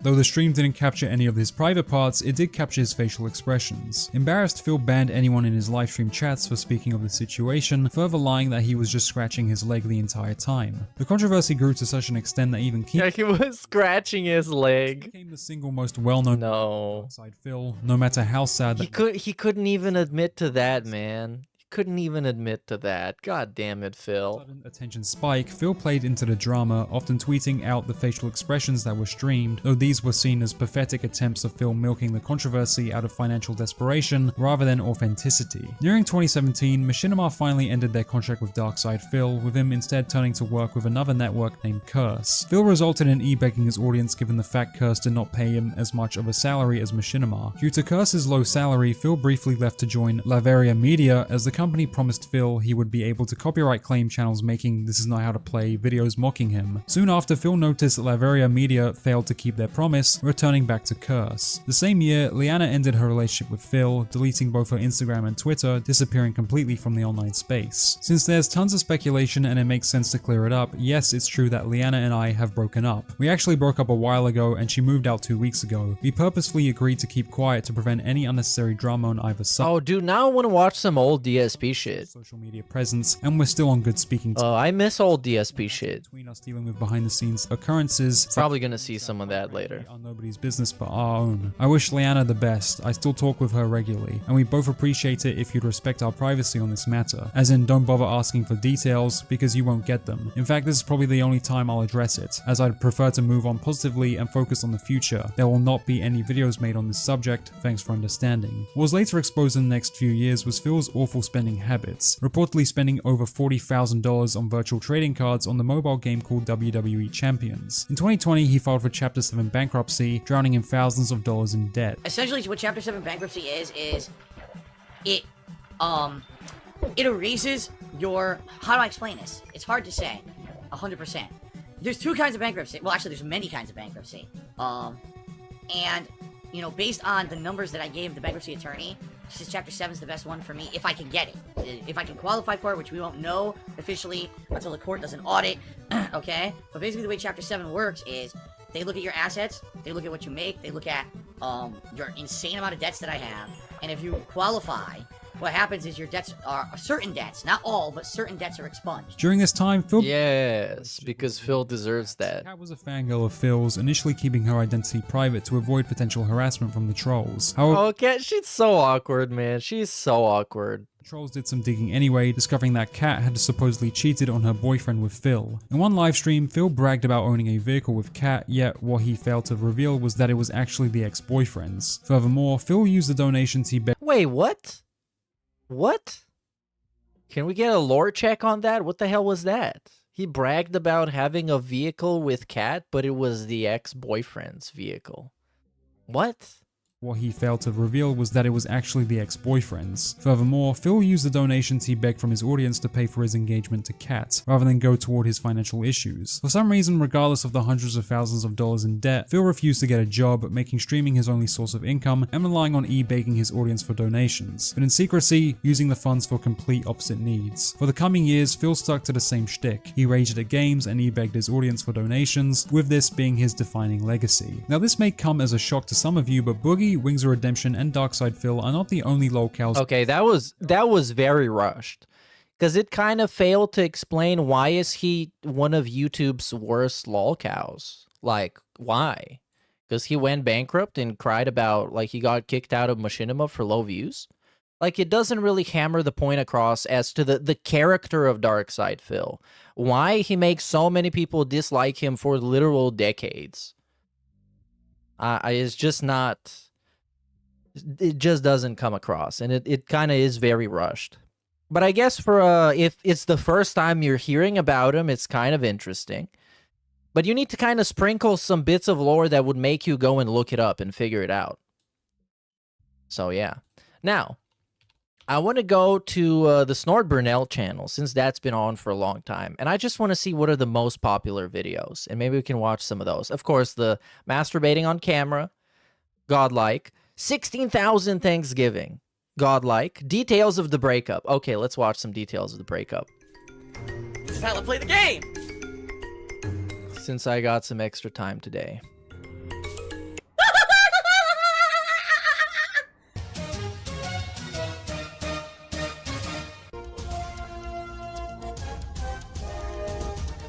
Oh my god!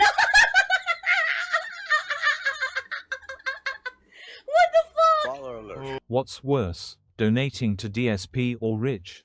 Big up. I think DSP. I think DSP, because he is more insufferable with his demands for money, and Rich is just kind of like pathetic and lame. But he's not as annoying in his attempts to extort you for money as DSP. DSP is going to use literally every single angle available to him. He's going to use sympathy. He's going to use that you're gonna own the detractors by giving him money. He's gonna use his fucking days off and paying and supporting his family. He's willing to do anything. Oh my god. So yeah. But then again, I am biased. Obviously, I am Is this real? a dedicated DSP detractor. I just received a $1,000 tip. What? Thanks for the money, stupid fuck. From Oh, is this? Oh no, this is not the fake ones. Because Muxie at some point was letting people fake tip him, essentially, and it would show up as a regular tip, and you would get the pop-up and everything, but it would be fake. And he did not like that at all. Wow. If this is legitimate, thank you. Really, thank you. It's gross. It's for this. If this is legitimate, I hope it is. If this is legitimate. Trying to commit fraud on PayPal with a credit card or whatever. But if that is legitimate, I mean, Why can't you just take the money, and whether or not it's legitimate, it's gonna turn out eventually? Because this kind of like it I don't know. It makes the shout out less of a shout out and seem less grateful. Oh yeah, if you actually gave me money, then thanks. If you didn't, well, fuck you. You're stupid. Very, very, very, very, very much. It's greed. It's greed. Greed is massive. Rich does members only streams and still only responds to super chat. But is members only streams are not members only streams. It's members can only comment in the chat, which is not anything because it's like Review Tech USA's chat. There's like 2 people there at any point. That's right. and I'll be honest, folks, this is something I've never talked. So that's not even a members only stream. Just so you guys know, My relationship with my ex-girlfriend was not good. All right. we're at a point in our relationship, and I'm not going to get too private because it's a very private situation. Let's just say I'm not going to get too private, but I'm going to tell you about my breakup. I'm going to get private enough. I'm going to get relatively private. that we had been together, things had changed dramatically in our lives. Things had changed dramatically with the quality of life. What does that mean? Put it that way. What does that mean? A lot of the stuff that had happened. Wait, okay, let's nitpick this. We're at a point in our relationship, and I'm not going to get too private because it's a very private situation. Okay. Let's just say this way. Over the years that we had been together, things had changed dramatically in our lives. Things had changed dramatically with the quality of life. Relationships with our family. Put it that way. With the quality of life, as in DSP ran out of money. And the relationships with our family, what does that mean? Did you get in a fight with her parents because you shipped her across the country and she was no longer around her parents and you're a weird old guy? Honestly, a lot who jerked off on the internet? A lot of the stuff that had happened to me that negatively affected my ex-girlfriend put a big strain on her. All right. In particular, the swatting incidents that happened in 2015, I know were a big game changer because we went from basically 2 people who were like, man, we're just having fun and we're young and we can do whatever, do fun stuff out here. Now, you're young? And it basically became, man, now we're 2 people who basically people hate us. I'm just trying to be on the internet having fun playing games. But they hated him before that. And also, it wasn't I hate the way he uses swatting. Because people actually die in swattings. And his was like a welfare check, wellness check, whatever the fuck you call it. Where the policeman rings your door and you come out and you're like, hey, we heard there's bad things going on. And you're like, nope, not here. And then they're like, all right, can I look around? And then you're like, sure. And then they look around and that's it. Even though that is also terrible and people that pull that shit should go to prison. Police to our house with guns drawn, and then they swatted my ex-girlfriend's father, okay, who had nothing whatsoever to do with any of our shit. And then there were threats to swat her brother-in-law or her half-brother's wedding. And when that happened, it was like so messed up, all right? And honestly, things were never the same. When that kind of stuff happens and you have that tenseness, it screws up stuff, personal stuff in life and in a relationship. And it was just so, because, how are you ever going to have a safe life? How are you? But now you're like, oh man, you shouldn't have talked about this at all. Because now he's blaming his breakup on people trolling him on the internet. Well, it wasn't on the internet. They were actually A-logging him in real life. But still, don't say that. Never going to have a secure life. You never know what's going to happen. What's the next financial? It emboldens them because they know they got to you and they affected your life, which is exactly what they tried to do. That's going to happen. That's going to screw everything over. What's the next situation where your life might be threatened, right?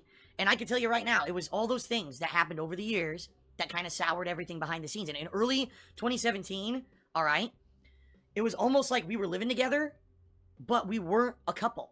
It was more like we were living together as roommates, all right? And I know that sounds really fucked up, But that's really what, we were in a relationship for 5 years. We moved out here, and at first it was great, but over the years, this stuff degraded. As the trolling got worse and the things concretely got worse for us financially, and trolling with swatting and everything bad, that's really when things started to fall apart, okay? Honestly. And, It's not necessarily that there was blame to be had. It wasn't like we were mad at each other. For Yeah, he did. Well, he did try and weaponize the swatting into making it seem like everybody making fun of him online for having gout and jerking off was participating in that. So he tried to get people to leave him alone by weaponizing it and dangling it in front of their faces. But everybody knows it's not our fault for that. It's literally the people who tried to get him swatted fault. And that guy alone. Happened. It was just kind of like, what the fuck do you do? How are we going to have a normal life when we have these crazy... It's like there was some dude recently, some bread tuber made a shitty-ass video about how it's Turkey Tom's fault that some insane fucking retard tried to shoot something up or actually went through with it because he named him in the manifesto. So we should hold Turkey Tom accountable for making lolcow documentaries for some other completely unrelated dude being insane. Because you can do that to DSP too. Happen in our lives, and you can do something insane and say is DSP made me do it because everybody's a detractor and they got what's coming. Another life-altering, stressful event that could fuck with us completely. Whether it's YouTube, something going on with YouTube and now I can't pay my bills, or whether it's getting DDoS attacked so I can't stream today, whether the cops are showing up, whether we're getting trolled in another way. You know what I mean? When every day is something incredibly nasty and stressful, it screws with you mentally, physically, emotionally. It does. Even though I might not relate that to you guys on a daily basis, it takes its toll. And literally over years, what happened is our relationship kind of just fell apart to the point where it wasn't like we were significant others anymore. Like I said, it was more like, yeah, we're here, we share a house, but we weren't getting along to a point where it was like an intimate relationship anymore, all right? Oh, it wasn't infinite. It wasn't intimate. So, the trolls made him not fuck Pandally. Behind the scenes of all this stuff going on. Why would you say any of this online to a massive group of people that hate you and will cherish knowing this and knowing that they affected you by not even doing anything at all? Because, like, Snort Burnell was getting a field day off of this and he did nothing other than fucking clip him. Thing going on emotionally between me and my ex-girlfriend that was kind of falling apart. I have a micro penis. And then when I did the research, I found out that basically there's no way to make your dick grow. And it just made it work. It would be one thing if, oh God, I got false copyright strikes today, and this happened to that. But then if you have someone who you can go fall into their arms at the end of the day and just feel good and feel supported, and it's better. We didn't even have that. That fell apart, and it's like when everything's falling apart, something's gonna give at some point. All right. So all that's going on behind the scenes of early 2017. Shout out to Vidar. Oh my God, Vidar. It's Darth Vader. Who's a very well-adjusted guy. And a lot of people normal. The question, Phil, how on earth could you get engaged to someone and then within a month break up with them? How can that happen? How could you have gotten engaged in April? Because you knew that she was going to leave and tried to damage control that by doing the most extreme thing you can do to try and make her not leave, which is try and get her married to you and engaged to you. So it would be harder for her to leave. Because that's what you do when your relationship is broken. You try and take it to the next level. And then broke it off and, ended the relationship. Because then the trolls would make fun of him. But now he's talking about all this because it's more important to be a victim than to have, I don't know. The truth of the matter, folks, and this is something to have his private life private? Reveal here. The engagement was legit, but it really was a band-aid on an already broken relationship, all right? Already we had multiple discussions where we were not happy with where we were. And we had wanted to, if you remember at that point, I made it so that instead of only having a half day where we run out and did errands together, instead I was taking a whole day. So basically, my ex and I could spend personal time together and then run and do our errands and everything, so it would be a better day. But even then, we were taking days, and we would like, what do you want to do today? I don't know. What do you want to do? I really don't know. I'm stressed out. I really don't care. Well, then let's just fucking do whatever. And it wouldn't matter. It would be like a wasted day. We wouldn't do anything significant or anything fun together, because really, it was kind of like we were so stressed out about everything else, we just didn't care. And that was terrible, So what ended up happening was... I had purchased an engagement ring for my ex-girlfriend almost a full year beforehand, all right? And the plans that we had made were that, gee, if things finally get financially stable, we wanted to go to California together. We wanted to do a mini vacation. It wasn't going to be like a long, expensive vacation. Maybe 2-3 days in California where we could go to like Universal Studios for a day or Disneyland for a day. And I would propose to her there, okay? And then it would be kind of a fun, magical event that we would remember for the rest of our lives. In mid-2016... I accidentally streamed myself masturbating. That's completely unrelated fair use clip. All the stressful financial stuff going on back home, but at least we're engaged and we can be happy that one day we're going to get married. And then it was kind of like, well, time passes, more financial shit happens, we can't go, more stressful stuff happens, now we're not going too good together, you know, to the point where it was like the ring's just sitting here and it's like, when's it going to happen? I don't know, you know. And Should have just kept it for Kat. we just kind of sat down, we were laying in bed. He should have given Kat the same ring. He should have asked Pandali for his ring back when they broke up and just given it to Kat. And we looked at each other and she said to me, you know what, you should just give me the ring because we're never going to find a perfect Just give me the ring. life now. Every day is just constant stress. You don't know if Just let's get married. We're all stressed out. We're not. The relationship is trash and it sucks. And we're about to break up. Just propose. Just propose. Let's take it to the next level because we're so miserable together. We need to be miserable for life. we go to California. Just give me the ring. All right, so I did, you know, and it really was completely unromantic and Completely unromantic. Instagram or whatever. Oh, and they had to post it on Instagram to flex. Oh, look how happy I am, honey, with my forced ring that you just gave me. And, you know. Damn. That's what I mean. Like, it really wasn't legitimately, it didn't seem like it was like a legit engagement because already things had been so falling apart. And a real, honestly, what it felt like was more of just, like I said, a Band-Aid. Things were already falling apart. Quick, let's get engaged and maybe things will magically become better. Well, Yeah, because that's... No, you should have had a baby. That's what should have happened. Should have had a child. That's what people do in situations like this. It's like, let's have a kid so we are always bound together by something, even if we break up. And then things went right back. Should have happened. Worried about financially, would I be able to pay everything? She had kind of more gone off and focused on her own life. She was real focused on her job at that point. She wanted to get promoted to her job and maybe go full-time, in which case if she's working full-time and I'm working full-time, now we're not even going to see each other even less, right? Isn't that what happens to everybody? Like, this supposedly, and it kind of is the normal thing to happen is both of you work full-time and you just get to see each other on weekends and off work hours. Right? Like, does that make the relationship impossible? Sounds like a bunch of excuses for a relationship that was already down the toilet, completely wasted. So behind the scenes, things just kept falling apart, all right? Now, I'm not going to tell you the full story, because there's a lot of other stuff that happened too. But basically, by late April, the whole relationship had fallen apart, all right? Within 3 weeks of us getting engaged, the whole thing had just, you know, blown up to the point where we weren't getting along anymore. I was working... and we would have we would eat dinner together, and then we wouldn't even see, I would work again, and I wouldn't even see her because she would go to sleep because she had to work early in the morning. So I would be up at night watching stuff myself. We wouldn't even have significant time. It was like we were avoiding each other. Our schedules didn't even coincide anymore. So it really was like we were just roommates sharing a house rather than, you know, a couple, an engaged couple.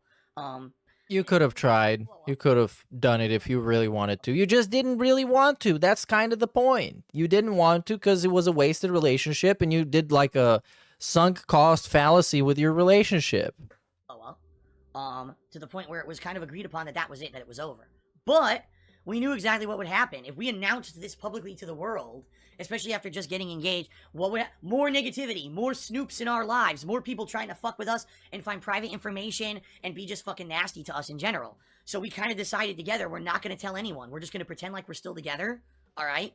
Until a time when she's kind of moved out and things, you know, the truth of the matter was, I didn't tell you guys that I had broken up with my ex for like almost 2 whole months after she was gone. So she had been gone for a while, and I was doing stuff by myself. And it was funny because I remember during that time period, all right, I was doing Twitch and Chill stream. Remember the Twitch and Chill events that I had been doing? So I was doing Twitch and Chill stuff. And while I was doing the Twitch and Chill stuff, people were being trolls. They were coming in and saying, haha, Leanna, and this and that. And I was already broken up with her for a while. So for me, honestly, it wasn't even stinging at all because it was like, you're insulting my ex who I haven't talked, you know, I don't have that relationship with anymore. But people didn't know that. So people were coming in purposely trying to be nasty to me, and it had no effect on me because already the relationship had kind of been over for a while. What? But how did it... But how... If anything, it would have more impact because you're just broken up and you're still hurt from Pandali breaking up with you because you're so toxic and trash.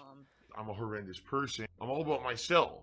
Yeah, it all kind of fell apart. in that regard. And it sucked. You know, it did, because it was funny. It was like when things were going bad with everything else. This made no sense. And then things started to go good with business. Like, by the way, I really desperately need the money to help with my tax situation. Oh, I love the tax situation. Save the house. Like I told you guys, the streams were picking up. People were being positive again. There was growth on Twitch. And here I am trying to show. Hey, the growth on Twitch. Remember that? Good thing that aged really well. Behind the scenes, everything was going wrong. He's been growing ever since. And you know, it put a lot more stress on me, because previously, the way that my life was I wake up, I spend some time with my ex-girlfriend, right? Whatever, setting up in the morning. I work, but then when my work's done, now we have a shared meal, so she's cooking or whatever. A lot of the responsibilities of the house were shared. I know you're lying. Oh, that's bullshit. That's bullshit. I had more income because of her income was contributing to the house budget and everything. And then when we broke up, less money, no one cooking for me anymore. You know, it was basically. Oh no, no one had to cook for him. He was like literally in his mid-30s. Dude. I was on my own. Oh no, if anything went wrong, he was on his own. So that's okay. Well, that's kind of what happens when you live by yourself. That's why you should be self-sufficient and independent. As a mature adult, grown-up, you pretend to be. I, didn't have anyone, again, which it's one thing. No. But you have someone. There's no one to do laundry. To have moral support and have someone physically be there for you. Physically be there for you? That completely went away from me. You can have friends. But I couldn't tell anyone. Because if I did, I knew the negativity that would explode on the internet when all this was happening. Devour. All that happens. And remember, during the months of April, May, June, my streams are going good. People are coming out for my streams and really enjoying the streams and everything, right? And, it's amazingly positive. But behind the scenes, my life is a mess. I'm alone. I'll be honest, guys. I started drinking, which you shouldn't do, especially when you're depressed. But I did. I started drinking. Hell yeah, dude. Way more than a person should. At night, I was getting drunk every night. I was having some issues getting to stream some days because I was feeling so depressed. There's people who depend on me. There's people who they find me. I mean, I believe as an inspiration. Over losing the relationship behind the scenes and everything, and not being able to share that with you guys, right? Was another major thing. Really, the only people who knew about it were my parents. And what are they going to do? They live on the other side of the country. It's not like they could be there for any kind of support. Yeah. Why would they live there? Why were they living there? Basically, just keep plugging forward and life will get better for you, Oh, I live with my parents? Since when? So all that happening. Since when do I live with my parents? You should come by. Basically what ended up happening was Leanna was doing very little stuff on the internet. I'm gonna get my mommy to make you a tuna casserole. And all of a sudden, she started posting pictures from, like, her new place. A cat that lived in Chicken Nuggies. And people were like, Phil doesn't have a cat. What is this a picture? You know what I mean? Now, keep in mind, this was months after. Oh, by the way, the one thing that I forgot to mention, all right? The one thing I forgot to mention was when my ex-girlfriend had a situation at work where she had a panic attack, and I had to leave a stream and rush to the hospital, all right? That had happened. We had already broken up, and she was already in the process of moving out of the house. It's a godlike moment in DSP history. Well, you're not even my girlfriend anymore. Like, why would I'm doing you a favor. So for me, I was kind of like in a messed up mindset where, oh no, I had to leave in the middle of a stream and people wanted to know what the hell it was a family emergency. And So why do you have to tell them? Some people took that the wrong way. Oh my God, Phil's telling people about his girlfriend's private business and all of that. All right. That's actually what you did, though. There was already so much fucked up stuff. I'm not gonna. So what if people on the internet want to know? People on the internet want to know fucking everything because it's interesting and it's fun gossip. They don't have to know shit. Me and her before that day. But he just really wanted to talk about it because it was drama and it was exciting. Because nothing exciting ever happens on a DSP stream. So whenever it's some weird drama like this, he wants to talk about it. It's the itch. Had really gotten to me, all right? And basically, there was some very hurtful things that had happened to me. You don't want to be butt fucked. Trust me. Oh, what's that? The right mindset. And no, in retrospect, she cheated on him. And immediately told everyone, oh, the reason that I had to leave my stream earlier today was because, my girlfriend had a panic attack and had to be rushed to the hospital, and then I had to go there to help her or whatever. No, probably I shouldn't have done that, At the same time, you guys didn't know she wasn't my girlfriend anymore. You know what I mean? Like, you didn't know that. So you thought, oh, how am I mistreating my girlfriend? In reality, she wasn't. This was actually someone who I was not really on good terms with, Oh, so you were mistreating... Oh, that makes it so much better. He was mistreating some bitch that he wasn't on good terms with. So that's cool. All right, that's awesome. That's awesome, Phil. Good job. Really hurtful stuff had happened between us recently that I was You not... should have left her to die of an anxiety attack at work on the parking lot. I didn't. Because she was already had friends and stuff that could have helped her. But apparently she had told the people at work that she wanted me to go to the hospital to get her. I don't know the full story. I don't know the full Well, that's like it's an emergency contact. When somebody is at work, they need to have an emergency contact in case something happens. They need to call that person, and in this case, it was DSP. But he's like, "Come on, can't you ask somebody else? We're not even together anymore." Because he's a really nice, cool guy. She was like, "Yeah, you're here, whatever." Yeah, you're here, whatever. Oh. What do you thought would happen? She would suck your balls? She was gone within another couple of days. She had completely moved out. I'm good at lying. Such a fucking asshole. We weren't even together anymore. Actually, we were on bad terms. She had a panic. I should have left her there. About it. That's mental illness, and you shouldn't have exposed. In reality, that wasn't the case. In reality, I was in the wrong mindset because of the breakup had already happened, and she was already on the way out the door. But in reality, no, I probably shouldn't have said that publicly to everyone. Okay, so wait, you admit that the criticism was correct, but also there were some technicalities that were not correct. The technicalities that really didn't matter about anything. Because you still told her, like, private shit to the internet for sympathy or to, like, I don't know, have drama happen. And you knew that was going to happen, and you did that. So, yeah, okay. But technically, they had broken up, which changes nothing. The same day, she posted up pictures on the internet about, yeah, I was in the hospital and I'm okay and everything. So, already she had told the world, too. So, it wasn't like she was angry at me for doing it or anything like that. Let's put it that way. You have to be so dumb to believe this shit. YOLO Dopper did a 10-bit cheer and he says, do you think that the trolls had a bigger effect on your relationship or was it the financial situation? Honestly, both. Because you guys don't realize it's the same. I did nothing wrong. I did everything correct. The trolls caused the financial situation. Like, when I moved out here in 2014, I was making a certain amount of money, okay? Yes. Oh, dude, the retcon is going to be godlike. Because now, if you listen to, I don't know, the segment that he had a couple of weeks ago or like a week ago, he said that it was him overspending and buying a bunch of shit, and he saw which is insane, by the way. He saw the writing on the wall that he was going to make less money, so he spent all his money and more because he knew he was going to make less money eventually, which all of this makes perfect sense. But now it's literally all the trolls' fault. All of this is the trolls' fault. Changed all their algorithms, and therefore my videos stopped showing up in related videos. Which, by the way, if you are quote-unquote the trolls, you would love hearing this. That you wanted to fuck up this guy's life, and you successfully did it. And you fucked over his relationship, you fucked up his income, you fucked everything. You probably fucking doing Fortnite dances right now. It's the best thing ever. But it wasn't until mid-2015 when the false copyright strikes forced me to remove videos from YouTube, all those pre-streams that were using fan art, that my YouTube channels completely plummeted and I no longer got any natural, organic viewership from YouTube. Instead, it was just my hardcore fans watching my stuff and that was it. So every year, you know, I would get, especially at the end of the year, I would usually get a giant spike in views just from people searching for the new games. I didn't even show up in YouTube search anymore in 2015 because I had to delete those videos because of the false copyright strikes.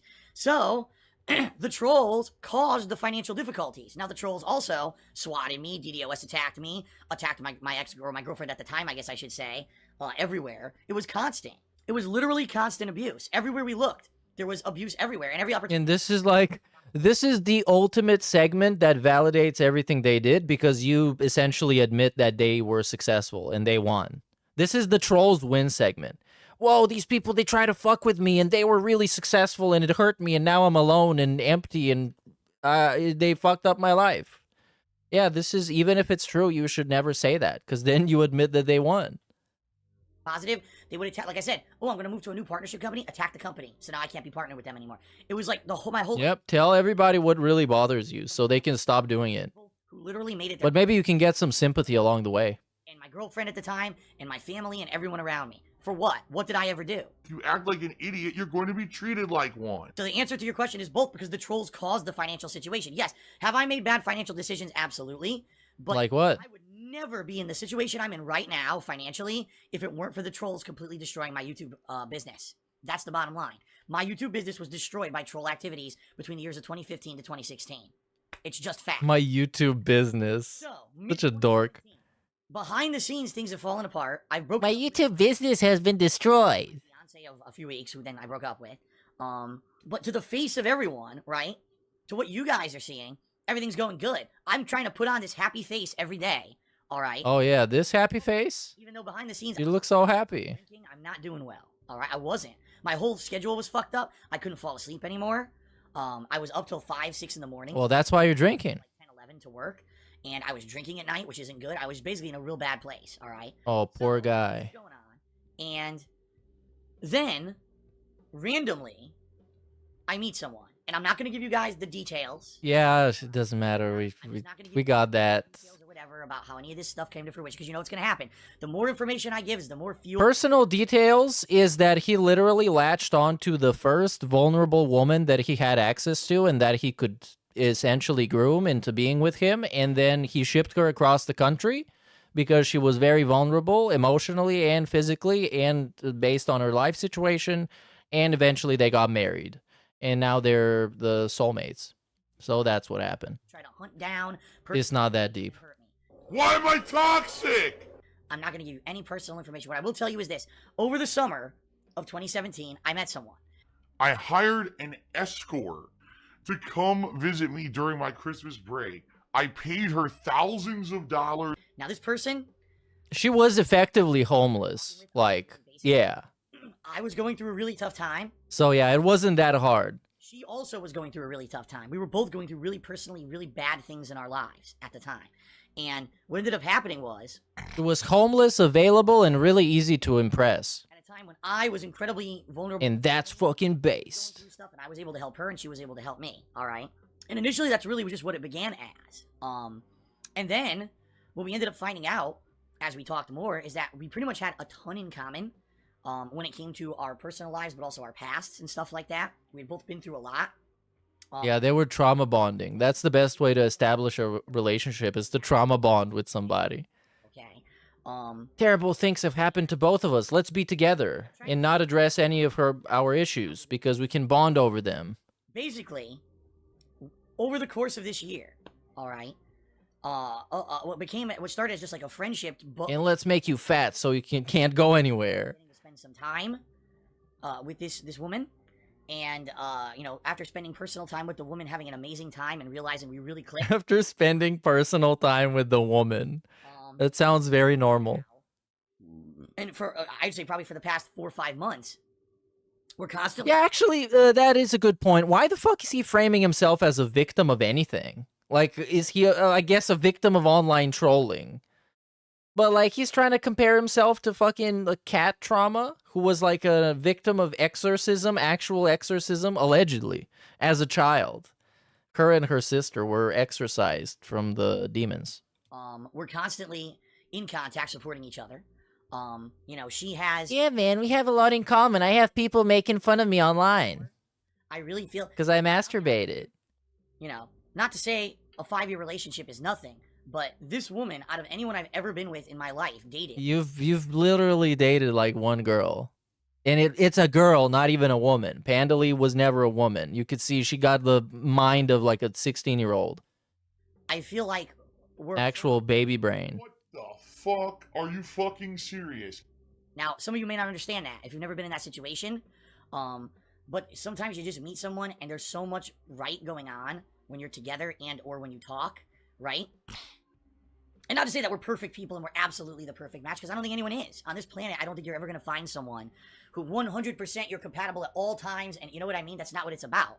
Actually finding someone who you work with means that you find a perfect balance. Maybe this person has attributes and traits that you don't, but maybe you have a lot of commonalities as well, and when you two come together, you become kind of a perfect mesh. You know what I mean? Wow, it's the soulmate, the actual soulmate.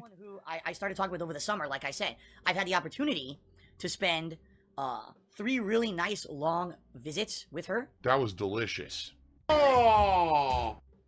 And or a few other things in between, but she doesn't live here. What is a few other things in between? What the fuck does that mean? A long distance relationship, and especially you have a really bad day and you really need that support, and that person. Oh my god, dude. Like, actually, goddamn. And we're finding a way. Such a fucking bitch. Like I said, this morning, the first thing I did when I woke up is I talked to my girlfriend. Because, of course, that's the best thing you should do is right after a breakup, immediately latch on to somebody else so you can distract yourself from the breakup. And that person will seem perfect because they are there for you and you desperately need somebody to be there for you. That's really healthy and awesome. But who am I to talk? I mean, 8 years later, they are the soulmates and they're living a perfect life. It feels so different. And what, like 5 years from now, we're going to hear how this was the most miserable time in his life. And his wife cheated on him with like a fucking guy with a bigger dick and with a bigger car. And he was miserable and he was drinking himself to sleep. It always comes back around. Really, honestly, feels different than any other relationship I've ever been in. It feels to me... The best time ever for DSP right now is the worst time ever for DSP 5 years from now. Than, oh, it's just someone I like to spend time with. It's more like an actual, like I said, soulmates. That's how I feel when I think about her. All right? To me, it's funny to see the idiots believe it. That's what's funny to me, to see how dumb people are to actually believe that dumb shit.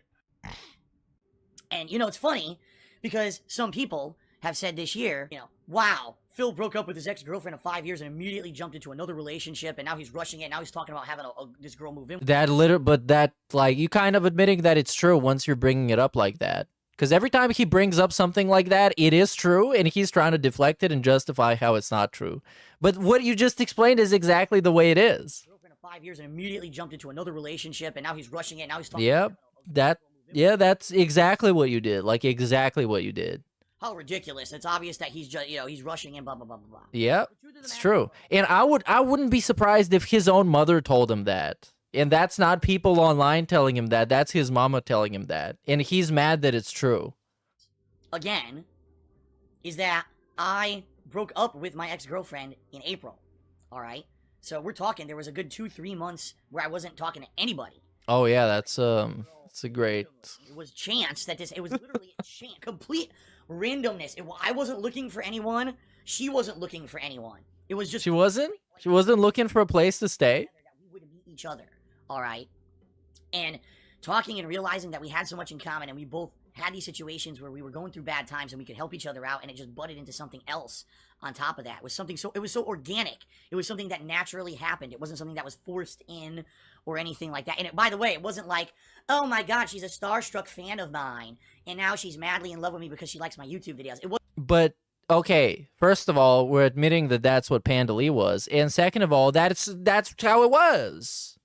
It wasn't like that at all. Okay, it was more like we started talking and we clicked, you know, talking to each other. It was a natural attraction. That is the dumbest fucking thing I've ever heard in my goddamn life. My god, you people are stupid if you believe that shit. The, you know, having that naturalness rather than someone who's like, oh, I was a big fan of Phil beforehand and now I'm a starstruck fan who gets to be his girlfriend or anything like that. So, yeah, Panda Lee. So that being said. So it wasn't like Panda Lee, you guys. It was so different. Starting in the summer, all right, the summer time, I started to see someone else on and off when we had time and when we could make available to be together because, like I said, she doesn't live here. She does not live in Seattle. And she's not always able to come out here to see me, you know, because of circumstances. What circumstances? I started to have this new relationship that really has turned into something really beautiful, okay? But I really... This legit sounds like a 90-Day Fiancé storyline. Yeah, I found this girl. She's from the Philippines, and she's like, yeah, I love her. I'm sure she's the love of my life. It's the 90-Day Fiancé shit. Kept it a secret. I mean, I didn't even tell you guys about it until, what, a few weeks Whoa, he didn't even tell us. He acted like he was single like a Twitch thought. To everyone that, you know, that I had a girlfriend, and boy, was that tough. It was tough because, you know me, I got a big blabbermouth and I like to tell you guys everything, right? Silver-tongued talker, right? And man, was it this year in particular, keeping things a secret about what's going on with my ex-girlfriend and that relationship falling apart, and then not telling you about my new, it was real tough to keep stuff secret, but I did my best, right? I really did. Okay?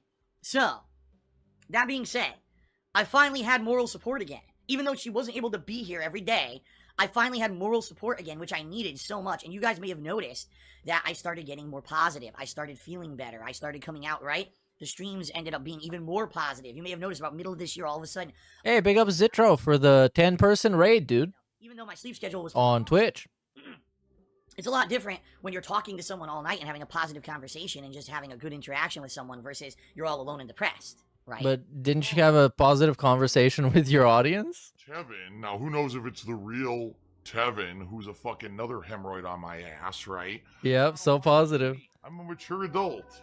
He asks, did you mention Lavaria? No, I didn't. You know what? I should. Whoa. I got $100 tip from Alcade. Are you a functional retard? I have to ask. Big ups for the follow, Mikano.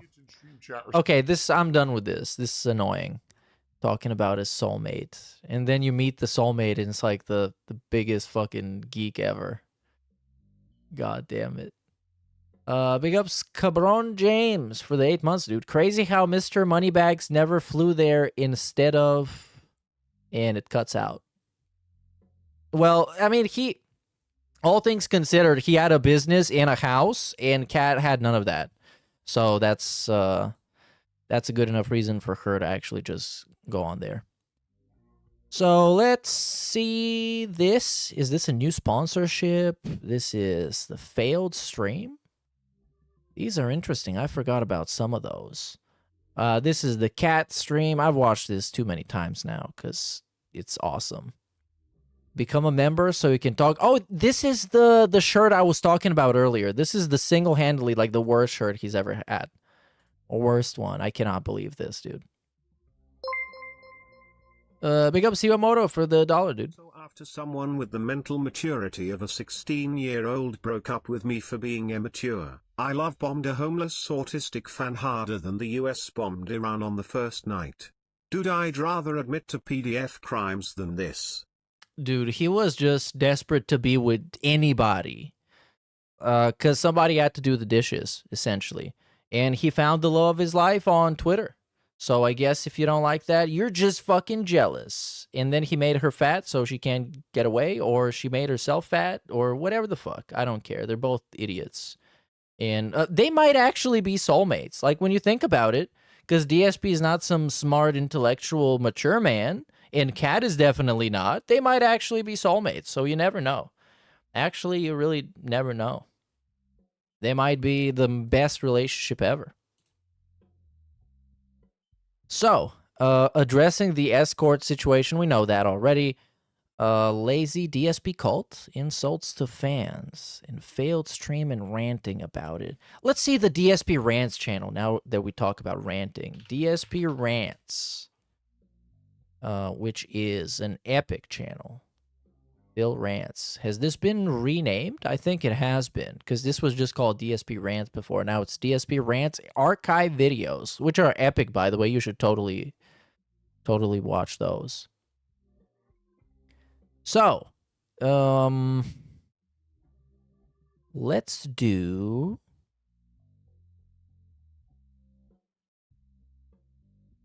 something older. Let's find a video where he's bloated.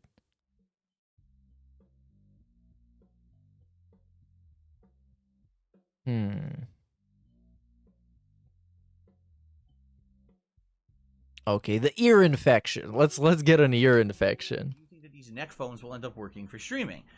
It's just because this is a company that makes good controllers, but it doesn't necessarily mean that they're going to make a good audio headset. I don't know. I don't know. At least the thing is, there's a couple factors here. First of all, last year was really bad for me when it came to those ear infections. Like, that was just out of control crazy. 4 major times during the year, I had a bad ear infection to the point where I was in excruciating pain. I had to get medicine delivered to my house. And as we've seen with American healthcare, it would be one thing if, like, when this happened, I was able to easily see a doctor. The doctor looked and said, "Oh, here's your problem. Let's fix it." But all year, I tried to see a doctor. Okay? And I never did. The waiting list for the doctor to see the specialist was 2 to 3 months. 2 to 3 months. And every time that I scheduled the appointment, one time the doctor fucking rescheduled on me. And then the next time I couldn't make it, and by then the referral had run out. In a nice snort. I had to drive an hour to go to a So wait, so that kind of sounds like it's your problem because you couldn't make it, quote unquote, and then the referral ran out because you didn't use it. So that's not the American healthcare. Even though there's probably plenty of complaints to be made about the American healthcare system, this doesn't seem like one of them. The clinic guy says you have an ear infection. I'm like, the clinic guy. Fourth one this year. I want to see a doctor about it, not just someone at a clinic who doesn't know how to solve it. Okay, here's your referral. Okay, 3-month wait for the fucking doctor's appointment. Doctor cancels it. I have to reschedule it. The next time I couldn't make it, oh, your referral ran out. You got to start over. Fuck you. Really? Fuck you. So American healthcare is you go to the doctor and the doctor's like, fuck you. Okay. You're stupid. Find a way. Fuck you, Phil. I'm not going to look at your ear infection. This year, your ears are stupid. To not wear these very often. If you haven't noticed, until this busier new release gaming season just started about a month and a half ago, there were entire weeks I wasn't wearing headphones. I just had them sitting here playing at max volume, and I was just listening open air. And there were some games that I really feel that maybe that was a detriment. People told me, "Oh, you really missed out on the sound design of games like Kena Bridge of Spirits and Hades and stuff like that." And you very well could be correct, but I can't risk getting another ear infection with how often I was getting them last year. Okay, this has worked. The last ear infection I had was the first week of December of last year, and I haven't had one since. So it's been almost a year where my strategy has worked. But I looked into solutions of how to solve this, and really the only technological solution that exists is what they're called bone conduction headphones. What? Headphones that don't really go on in your ear, they sit over, and they use vibrations to... Oh my god, another gimmick. Hold on. Bone conduction? Bone conduction. Headphones, okay. So you still have open ears, but you can still hear everything. Wow, yes, he needs this. Game consoles. Not a single one. Oh, come on. USB, and they need drivers to work. None of them work with game consoles at all. Yeah, this is it. Holy shit. Imagine DSP with this. No, you fucking idiot. That's not a hearing aid, you moron. It's actually special bone conduction headphones, so I don't get ear infections. What are you, fucking stupid? It works with PC, it works with other devices, not game consoles. Yeah, you could probably make it work. You can get like a Bluetooth dongle. What can I do, right? So when they announced over the course of this year, earlier this year, oh, there's going to be open air headphones from a game peripheral manufacturer that has a good track record. You know, Hori, in general, they do a good job with the peripherals that they put out there, okay? I'm not saying that they're the best. I'm not saying that they're the worst. They're definitely no, like, for example, Mad Catz. Oh, God. 90% of the crap that Mad Catz used to put out was junk. And then every once in a while, they put out something quality.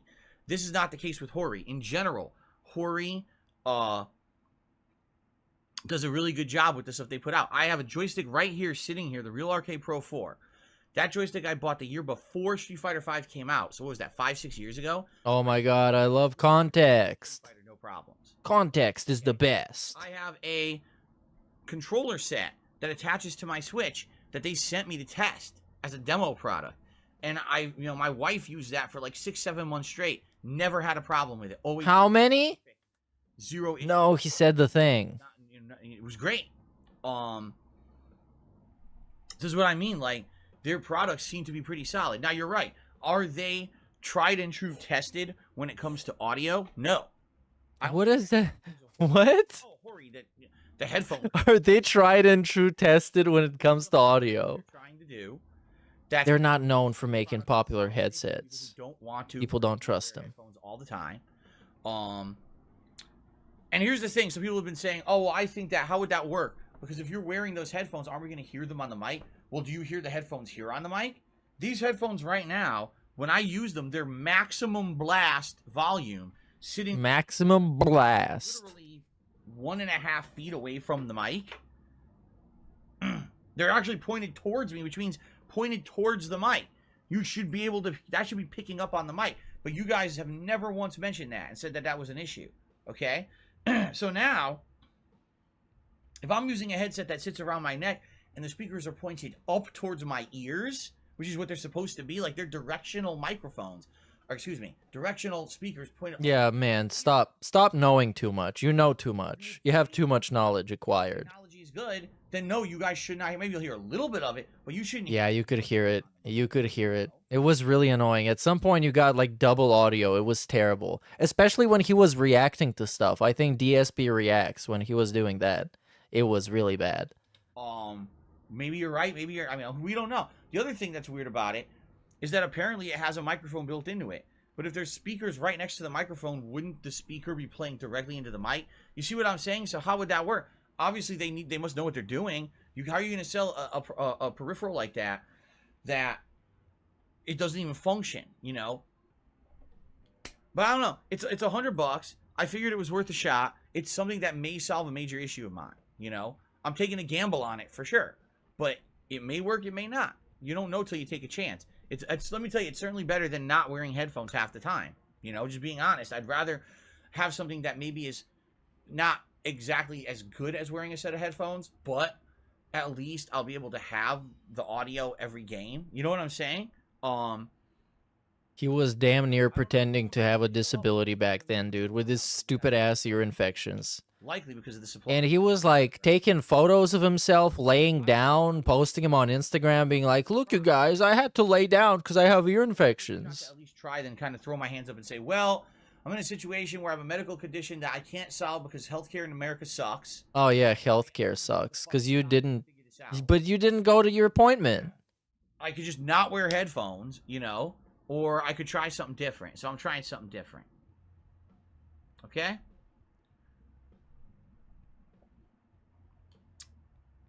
Well, Intoxicated Vet, he says Call of Duty's been overrun with cheaters.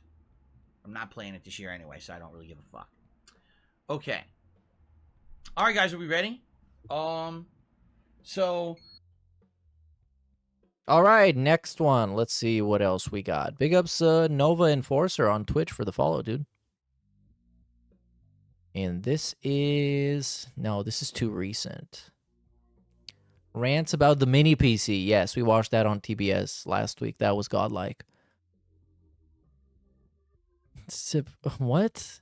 DSP rants about having already talked about 9/11 and wanting to move on to other business. We're not doing that 100%. Final Fantasy, game journalists being too critical, gaming companies talking about chargebacks. I love this. I love all the rants about how people are fucking with them that only make more people fuck with them in that same way. That is one thing going on. All right? Now, the other thing that I want to give you all an update on is in regards to chargebacks on this channel. All right? I mentioned this last week because it hit me pretty hard last week. Right in the middle of last week, I received over $200 of PayPal chargebacks for tips from back in April. Okay? This sucks because when chargebacks happen, you half the time cannot really do anything about it. It depends on so many different factors. The nature of the chargeback, the size of the charge, how the actual tip was given. Yeah, there's a lot of cases where he used that shit to just straight up scam people. Because he would get a lot of money and then would be like, hey, you know what? Well, but that's probably going to get charged back anyway, so please support the stream. Yeah. It's a double-edged sword. In a bunch of those times, he didn't get anything charged back, or he won the dispute. Because those things, you probably win the dispute a lot of times, as he claims he did. So I'm not going to get into the nitty-gritty of it, because you guys don't need to know that at all. And quite frankly, the less publicly known, the better, because you don't want idiot trolls out there to try to figure out ways to do it, right? But basically, it hit the channel hard last week. It sucked. But you guys rallied, and I had a solid last few days of streaming last week. And overall, I can tell you, it hasn't been that bad. Hopefully, you know, it won't impact the channel that badly at all. But now, just so you guys know, I've gotten wind from somebody else who has been kind of monitoring the situation that, of course, my detractors are so stupid, they can't just do something without publicly talking about it. because that would be like smart. But hold on, you're just talking about the things that they did that affected you, that no one else knew about but you. So, yeah. Always have Good thing you're smart. what they're doing to hurt me, even if it's an outright crime. Now, don't worry, they'll never get prosecuted for it because they're anonymous on the internet, which is the only reason why they do this shit. They're pussies, okay? But, yeah, they brag about it and talk about it all the time. They're just so dumb, all right? In this case, the reason I'm bringing it up is because they are actually planning more chargebacks, and they are actively trying to hurt this channel by making it look like it's doing better than it is. So allow me to explain, okay? Oh, yeah, they want to make it look better than it is. So they want to make it look like Phil is getting more money than he's getting, so you don't give him money. That's the big scam. Last week already, we're 3 days into the streaming week, correct? You may have noticed that in the last few days, I've hit a bunch of tips goals, all right? Now, I'm not saying that that's abnormal or anything. Sometimes I hit tips goals around here, but I'll be honest, yes, yesterday, as I'm doing my React streaming day, which is the thing that I'm going to update you all on because it went pretty well, I'm wondering how it's going to go. And then all of a sudden, I start getting tips during the streams, some of which are people I recognize, some of which are people who are kind of newcomers from the last few weeks, but they've been a good part of the streams. And then I start getting tips that are completely anonymous. No name attached, no message attached, nothing. And a tip comes in like that, and you don't know what to do. I mean, I'm not going to discredit it. I'm going to shout it out and say thank you. But you never know if those are legit or not. Sometimes they're completely legit. It's just a viewer who wants to contribute but doesn't want to shout out because they're afraid of harassment on the internet or getting doxxed. And they're like, I'm just going to do it anonymously. Perfectly fine. And I totally understand that. And I really appreciate that because that helps things a lot and it keeps you safe. But at the same time, you have to be skeptical, right? When you're getting those kind of contributions and you're like, I don't know if this is going to be real or not. You know, you count it, you shout it out, you say thanks, but you never know what's going to happen with the chargeback. So basically what's happening is this.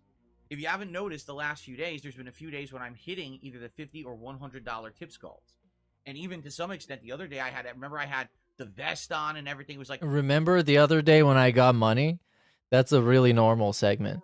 Are now publicly saying they did this on purpose. They're coming to various streams and dropping a $20 tip here, a $30 tip here. Someone even said they did a $50 tip. And it's all anonymous, and they're planning on charging it back later. Now, you might say, well, I don't get it. Why would they even bother doing that? All it does is it makes it look like you're doing better, and you get perks, and everyone's happy. Well, here's what they're doing. They do it on purpose, because when it looks like I'm doing good on a stream, other people who are legit supporters might say, oh, okay, Phil's doing all right today. So I don't need to really contribute today. They'll come back later in the week. But hold on. This goes against DSP's ethics of pay-pigging him and supporting him. Because you're not supposed to support him to hit a goal. You're supposed to support him when you're loving the stream. Then how is he going to know that you're loving the stream if you support him just so he can hit the goals? That makes no sense to me. And, of course, it's nonsensical. That's why it makes no sense. It's a slower stream, and I'll help him out there. In fact, no exaggeration, a fan actually wrote me an email and said that's exactly what happened this week. There was a stream where they were coming by, and they actually liked the stream, and they wanted to support, but they saw that I had already hit all the tip skulls. They said, all right, I'll hold off. I'll come back later in the week. And then come to find out, these detractor idiots are bragging publicly, oh, yeah, I tipped on that stream, and I'm going to just charge him back later in the week. So he would have gotten more, but we screw him over now. You see? So that, oh, yeah, they screwed him over by making a guy who would have given him money give him money next time. People are fooled, and then they hit me on the back end, all right? Why am I telling you this? Because I just want you to be aware that it's happening. I'm not asking for anything. I'm not asking for any change in behavior from you whatsoever. I just want you to know that this is going on actively. So what, but, like... Things going on YouTube, it's not always as it appears. What? Is this, well, I guess the only reason he would talk about it is to make people give him money regardless if the goals are hit or not. Otherwise, they really don't have to know about this. They really don't have to know that people are charging him back. It's nobody else's business but his. Especially when he says that he's getting all the fucking charges won in his favor. You know, a lot of these people say, oh, I track every single dollar that comes in from a content creator, and so I know that they make this and this and this. It's totally untrue. There's always a behind-the-scenes world of chargebacks, fees, all kinds of stuff going on. The behind-the-scenes world. Anyone who's tipping me less than say $5, I'm getting significantly less than what you're even seeing. Remember that PayPal has a flat fee. Oh no. So lame. If you tip me $1, I get like 60 cents, if that. It depends on where you're from, what region. So there's all these factors involved. And then I'll be, you know, I do get chargebacks all the time. I really do. I just don't talk about them publicly. But the reason I brought it up last week is because it's very abnormal to be getting that much of a hit of a chargeback all at once.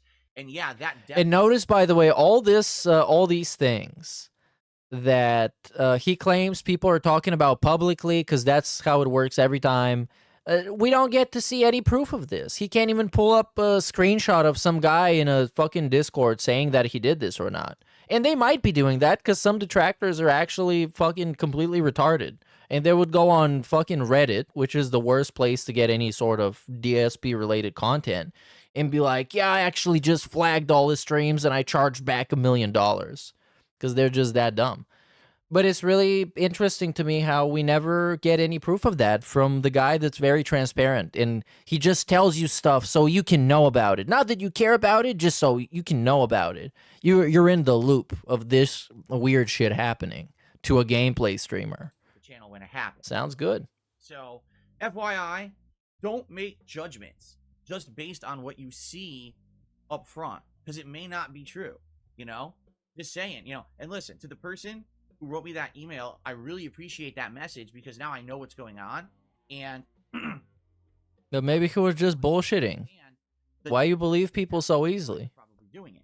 Well, hopefully, talking about it like this and spreading awareness, at least we'll have some people. Because there was also a time where he would just read anonymous random emails that he received from people that were just convincing. There would be zero proof of anything in them. It would be convincing. And some of them, I remember that one was iconic. It was the detractors, actually, they have no complaints against you. It's all for the views and the money. And they just admit it and willingly beg for money on their streams and shit like that. It's amazing. That was a godlike one. And I think that was from like a reformed detractor or some insider who is in all the Discords and they know everything. He gets secret whistleblowers to write emails to him and inform him of stuff, and there's never, ever any sort of proof. You know, and he just takes hearsay shit like this and just goes with it. Like Review Tech USA. You can go in Review Tech USA's chat while he's talking about somebody he doesn't like and just make some shit up, and he's just going to take it as gospel. And hey, if you come by and you like the content, please support it. And, you know, if you want to hold off on supporting, you could do that too. I'm not going to tell you what to do, but just be aware that what you see isn't always what you get, right? You know, we may be having a great time on a stream, celebrating with perks and having a good time, and maybe looking silly in a vest and a hat and going, you know, having a great stream, and the next thing you know, later in the week, it all got taken away from me.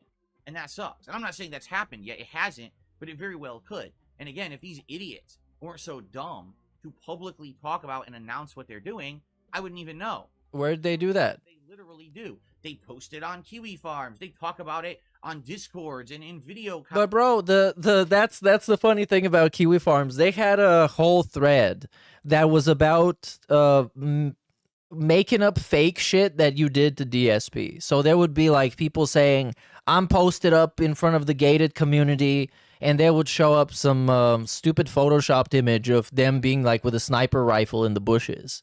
It's like, bro, people are sometimes just trolling you by saying shit like this so you can go crazy, and you go crazy.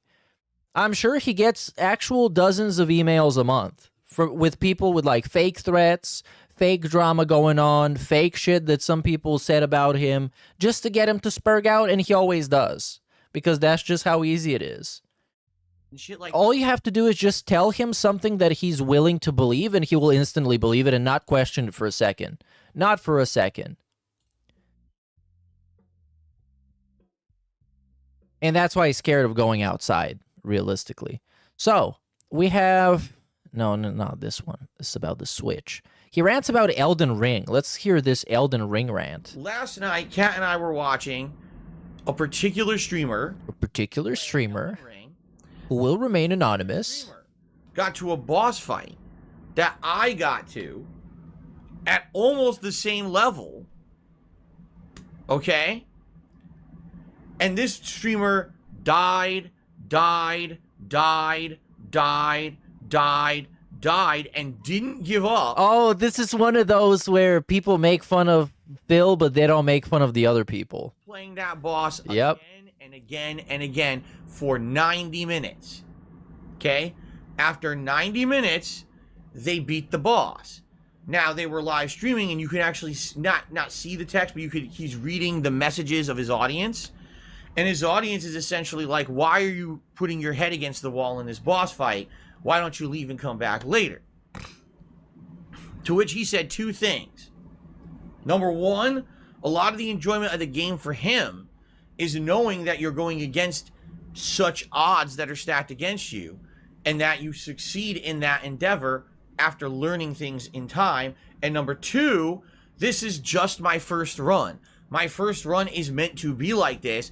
Expect more of this, because this is how I learned the game. Now, Sure. I mean, it sounds reasonable. taking the time to do this right now, to learn the boss pattern and die a million times, when I come back later, I will remember this boss, and I will take them on in a different manner because I'm learning now. So it's all worth it in the long run, okay? Okay, how is this bad? This is a pro-level Soul streamer. This is not some schlub. Okay, then name drop him. Name drop him. Come on, give me the name. Well known for playing Dark Souls at a professional level, but this is his first run in the game. So essentially, he says, I can die as much as I want. I can take as long as I want. Yeah, I don't trust any of his retellings of any single story. Even if the story is him going downstairs and then going up the stairs again, I'm not going to trust it. It's always twisted in a weirdly narcissistic way, where it just misinterprets the whole situation. That's what you're meant to do in your first run of the game. Oh, so you mean... Like exactly how I play Dark Souls? But everyone gives me shit and says that I suck, and you need a death counter to show how many times you die to a particular boss, and you need to get good, and blah, blah, blah. This guy is a pro level guy. His main occupation is to play, dissect. And that's, he's not telling you who it is on purpose, because you're going to go and fact check him, and it's going to turn out like it's nothing like he says it was. And tear apart FromSoft and ultra difficult games. He literally plays it the same way that I fucking do, and absolutely no one gives him shit for it. Yeah, I think they do, actually. I think people give shit, especially if you got like tens of thousands of views. Half of the comments are going to be shitting on you, because like he's acting like he's never read somebody else's comment section. YouTube comments are just toxic as fuck. So isn't it in comments in general on the internet, no one is giving him shit for it. Maybe it's because he's not fucking crashing out and blaming the developers and telling him to go flip burgers. Fucking funny that I basically play the game the same way that the pros do. And by the way, by no means am I saying that I'm better than this guy. Fuck no. This guy is taking on stuff way earlier than I ever did, and he's beating it. And I'm like, wow, he's good. Look at that. He's parrying. He's doing the new counter hit system. He's implementing all these gameplay mechanics. He's memorizing boss patterns and counting strikes and dodging through the strikes. And I'm like, this guy is fucking good. All right? But at the same time, when I watch these pro players, by the way, there's 2 or 3 of them that I've seen now, and they all seem to have this same mentality. That when you play a FromSoft game the first time around, it's meant to be that situation where you're going to fail a ton. Yes, you could keep trying at something that's tougher because you're going to learn and you're going to have a feeling of enjoyment and accomplishment if you eventually succeed. You know, everything that I've been doing in Elden Ring, and people are being dick fucks to me and insulting me and saying that I suck and this is a waste of time and it's boring. It's okay for the pro player. It's not okay for me, though. Maybe he has a completely different attitude towards the game. Yeah. And he doesn't cry about it like this. Because crying about it like this is what gets you getting made fun of more. Because if you know how to take an L, people wouldn't make fun of you. So what I'm here to tell you is it's an unfair standard. Seriously, it's an unfair standard that I somehow get held to. That I can't of course. do the way everyone else does. I've got to have the death counter. Oh, I'm a schlub because I died to the same boss a million times when everyone else seems to do it. You know, fuck that. And I really am tired of that.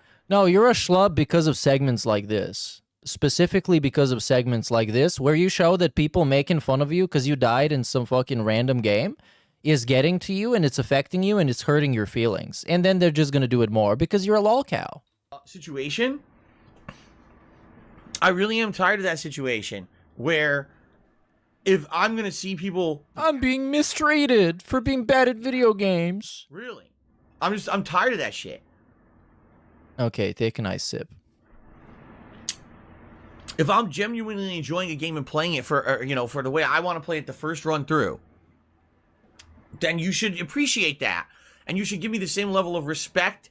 No. And understanding. No, you're trash. Everyone else gets when they play these fucking... Respect me playing Dark Souls. Respect me. And this is why people don't respect you, because you're so adamant and so defiant and so insistent on being respected. And people don't respect you out of spite, because you don't deserve it. It shouldn't be... Oh, do you think that those fucking dudes, like Lil Aggie, for example, Lil Aggie, he's like a Dark Souls speedrunner. You think he sits on stream and is like, respect me, respect my gameplay, or he just plays the fucking game? Let's just sit here and give Phil a miserable time because he died a bunch to a boss and tell him he's doing it wrong. He's playing. Fuck you. Fuck you. I'm cool because I cry about video games. Another one. Let's get something random, and I'm gonna be out of here soon. So we got DSP rants about in response to Ethan Ralph. No, we're not doing this. Baited into talking about stuttering Craig. No. Response to side scrollers. No. These are super miserable. The new Down the Rabbit Hole about him. Okay, what is this? Sadly, we don't have a single tip yet. No. Give him respect. He deserves respect for this. Nada. Nothing. The big goose egg. So I have nothing to shout out there. Frederick Knudsen is making a more up-to-date video on me. I spoke to him personally. Okay? Behind the scenes. And he told me he is not interested in drama videos moving forward. He likes doing more structured documentary-style content. And that, basically, he's very proud of the last few works that he's done. And that he wants to keep focusing on that. I don't know who you're talking to, but that's what he told me about a month ago when I spoke with him about the possibility of doing commentary on his video. Maybe he changed his mind, which he's free to do. Here's the difference, though. Oh, juicy. Here's the difference between the previous video he made and anything that he'll be making moving forward. And I don't know, again, I don't know if this is true or not. It could be bullshit. All right? Everything that was made in that original Down the Rabbit Hole video was mostly based on fact. Most of the things in that video were public fact, things people said publicly, things I said publicly, data that's right there in front of you. That he has denied. This guy still denies telling people to go and click the ads. At that point, specifically, he was denying that. You can actually pull and say, here it is, here's the data. Because everything is out of context, is the wrong context, you don't have the full information, you need the specific spin that actually makes them look good, you're trusting the detractor narratives, it's a nugget of truth, it's circumstantial evidence, you've heard it before. Most of the bullshit, and I'm going to say that too, bullshit, that's been said about me in the last 5+ years is bullshit. It's speculation, it's nonsense, it's stuff that people literally fabricated, made up, or... What is that? Champions? Of fact. Yep, champions. All true, by the way. And then he admitted it was. Extrapolate monstrous and then lied some more. Theory and uncorroborated speculation to create these giant clouds of bullshit that aren't true. But what happened in the last 5 years is that people realized, oh shit, we don't even have to talk about real stuff about Phil. People believe anything. So we can literally say anything we fucking want and get away with it because there's no protections on YouTube for that. So we can literally just say and do whatever we want. Like what? Let's get an example. So here's the difference. The previous Down the Rabbit Hole video, which I've watched in full, mostly factual. There's a few things in there that I feel that I can... Any examples? Not one? And okay. Bring a lot of light to and or supplemental information to kind of more fully explain a situation that happened. I'm not going to say that those things are justifiably good that I did. What I'm going to say is here's the mindset I was going through at the time. Here's the dumb thing that happened that I shouldn't have done, yada, yada, yada. Okay? So, that's the deal with that. But anything else, like anything from the last several years, it's basically hack work because there's no anything. Basis for no, not any of it, except when he inevitably ended up agreeing to it and saying that it was true. Someone like him, at least. Now, again, I don't know if anyone's actually talked to him or not. All I know is what I know from talking to him about a month ago, where he said I could talk publicly about what we talked about. He even gave me permission. He said, yes, you can publicly talk about our conversation here. He said he is not interested in doing any more drama-style content. That basically, I guess that Wings video he did, Wings of Redemption, was the last one where he got, he did it. And after that, he's like, I want to move on and be a serious, documentarian. And here's the stuff I'm putting out. And he actually pushed me towards watching some of his other stuff. And I actually watched, not all of, but part of his history of Deep Blue, the computer that played chess. And it was fascinating. I was actually really thinking that it was fun, that was really well researched and entertaining and informative. I was like, this guy could actually have a really good future as a documentarian. It's just a shame that the things that get the most views are drama shit on YouTube. You know what I mean? So anyway, like I said, that guy seemed very well-headed and seemed like a good guy to me.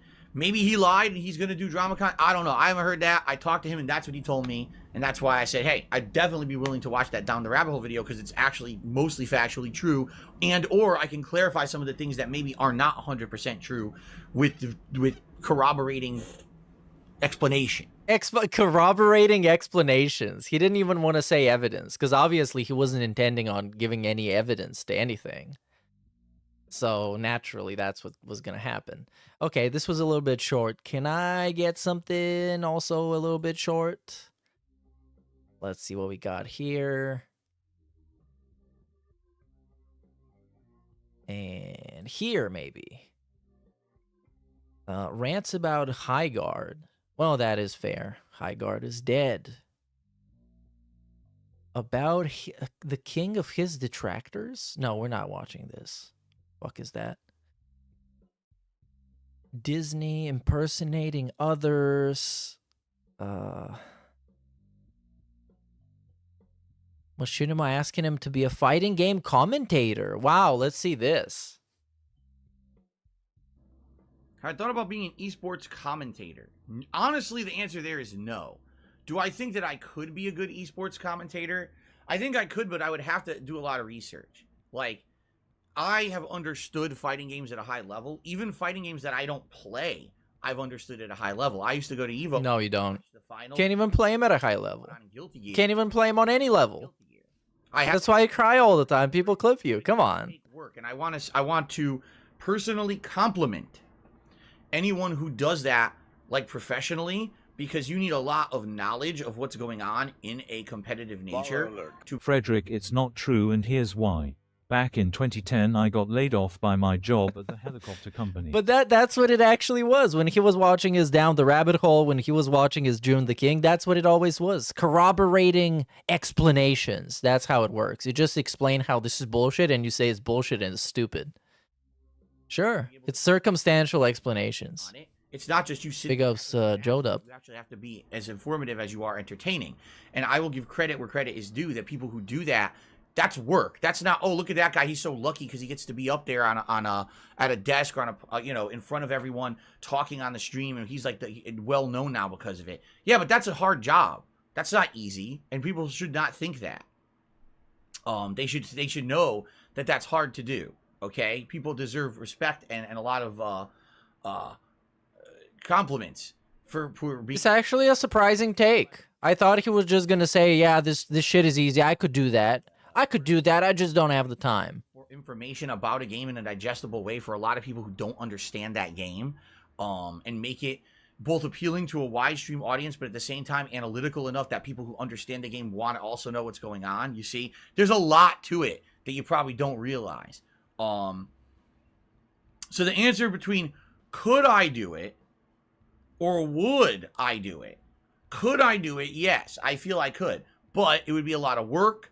It would be a lot of research. It would be a lot of practice. I'd have to actually try my hand at it and get better. Because the thing is, most of the competitive games today I'm not into. I haven't watched a competitive match of Dragon Ball FighterZ since this launch of the game. I haven't seen a single match of Guilty Gear Strive. I'm serious. King of Fighters 15, I understand the meta of it, but I don't like it. But we're not, dude, we're not talking about like any random game. It is kind of implied that if you're going to be a commentator for something, you're going to know what you're talking about. So we're talking about like Street Fighter Super Turbo or like Street Fighter 6 or whatever he likes playing. Enough to do it. So could I do it? Yes. Would I do it? Likely no. What it would mean is that I would have to invest so much time and effort into it to get good at it that I wouldn't want to do it, because you guys know I love what I do. I love being the interactive streamer. I love putting out the content I do with you guys. This is where it's at for me. You know what I'm saying? I don't want to have to take time away from doing this to go be a professional in another capacity. What's funny about it was, when I first started with Machinima, okay, as a partner there, within a year of working for them, they wanted to have an interview with me. And they sat down with me on Skype, and the person, I can't even remember who the person was who was interviewing with me. It was some kind of a head up in the company, probably someone who was responsible for the partner program or whatever. And they sat down with me, all right? And it was the weirdest conversation.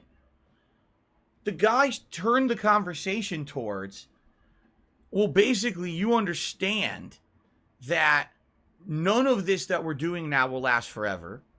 Okay. What's weird about this? Like talking about future projects that you can work on and things that you can do outside of doing shitty ass Let's Plays for a living. What would you eventually like to do once you're not a YouTuber anymore? And yeah, how is this weird? Like, why did this get framed as like they asked him to be like a pimp or something? I was like, they just asked you like, what do you want to do when you don't have to make shitty Let's Plays anymore?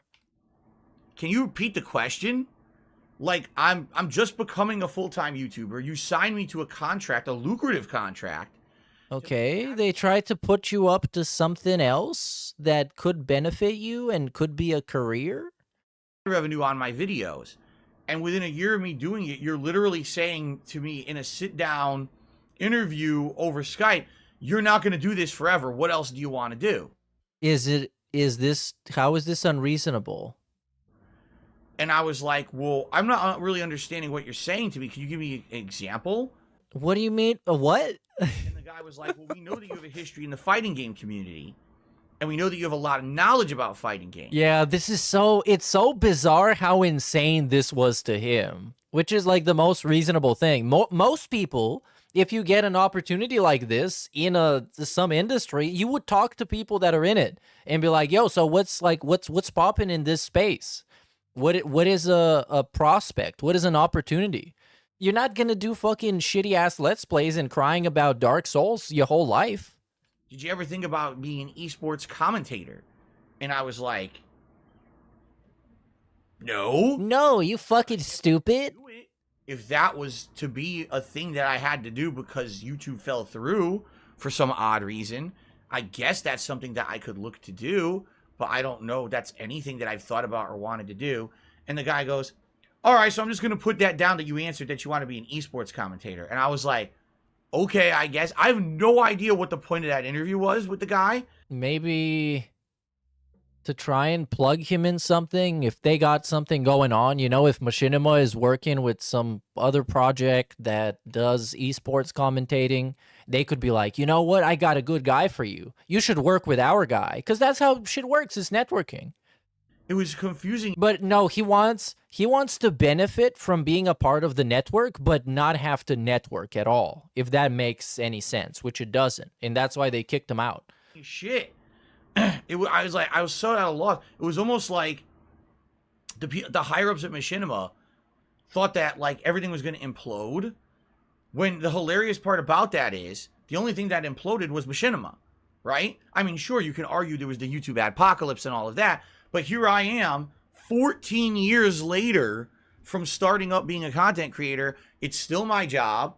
I'm still enjoying. In fact, why is it? I ever did before. I'm having so much fun doing it. Why is it still a job? Because he just actually fucking strong arms people into supporting him as much as possible. I think I clicked something and it restarted. But yeah, it's like a really interesting line of thinking where you have a thing that exists right now and is going fine right now, so nothing ever is possible to do in the future, and you're not even considering doing it.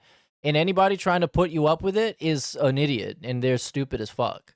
Because, like, why would I want to do something else someday when this thing is going to last forever?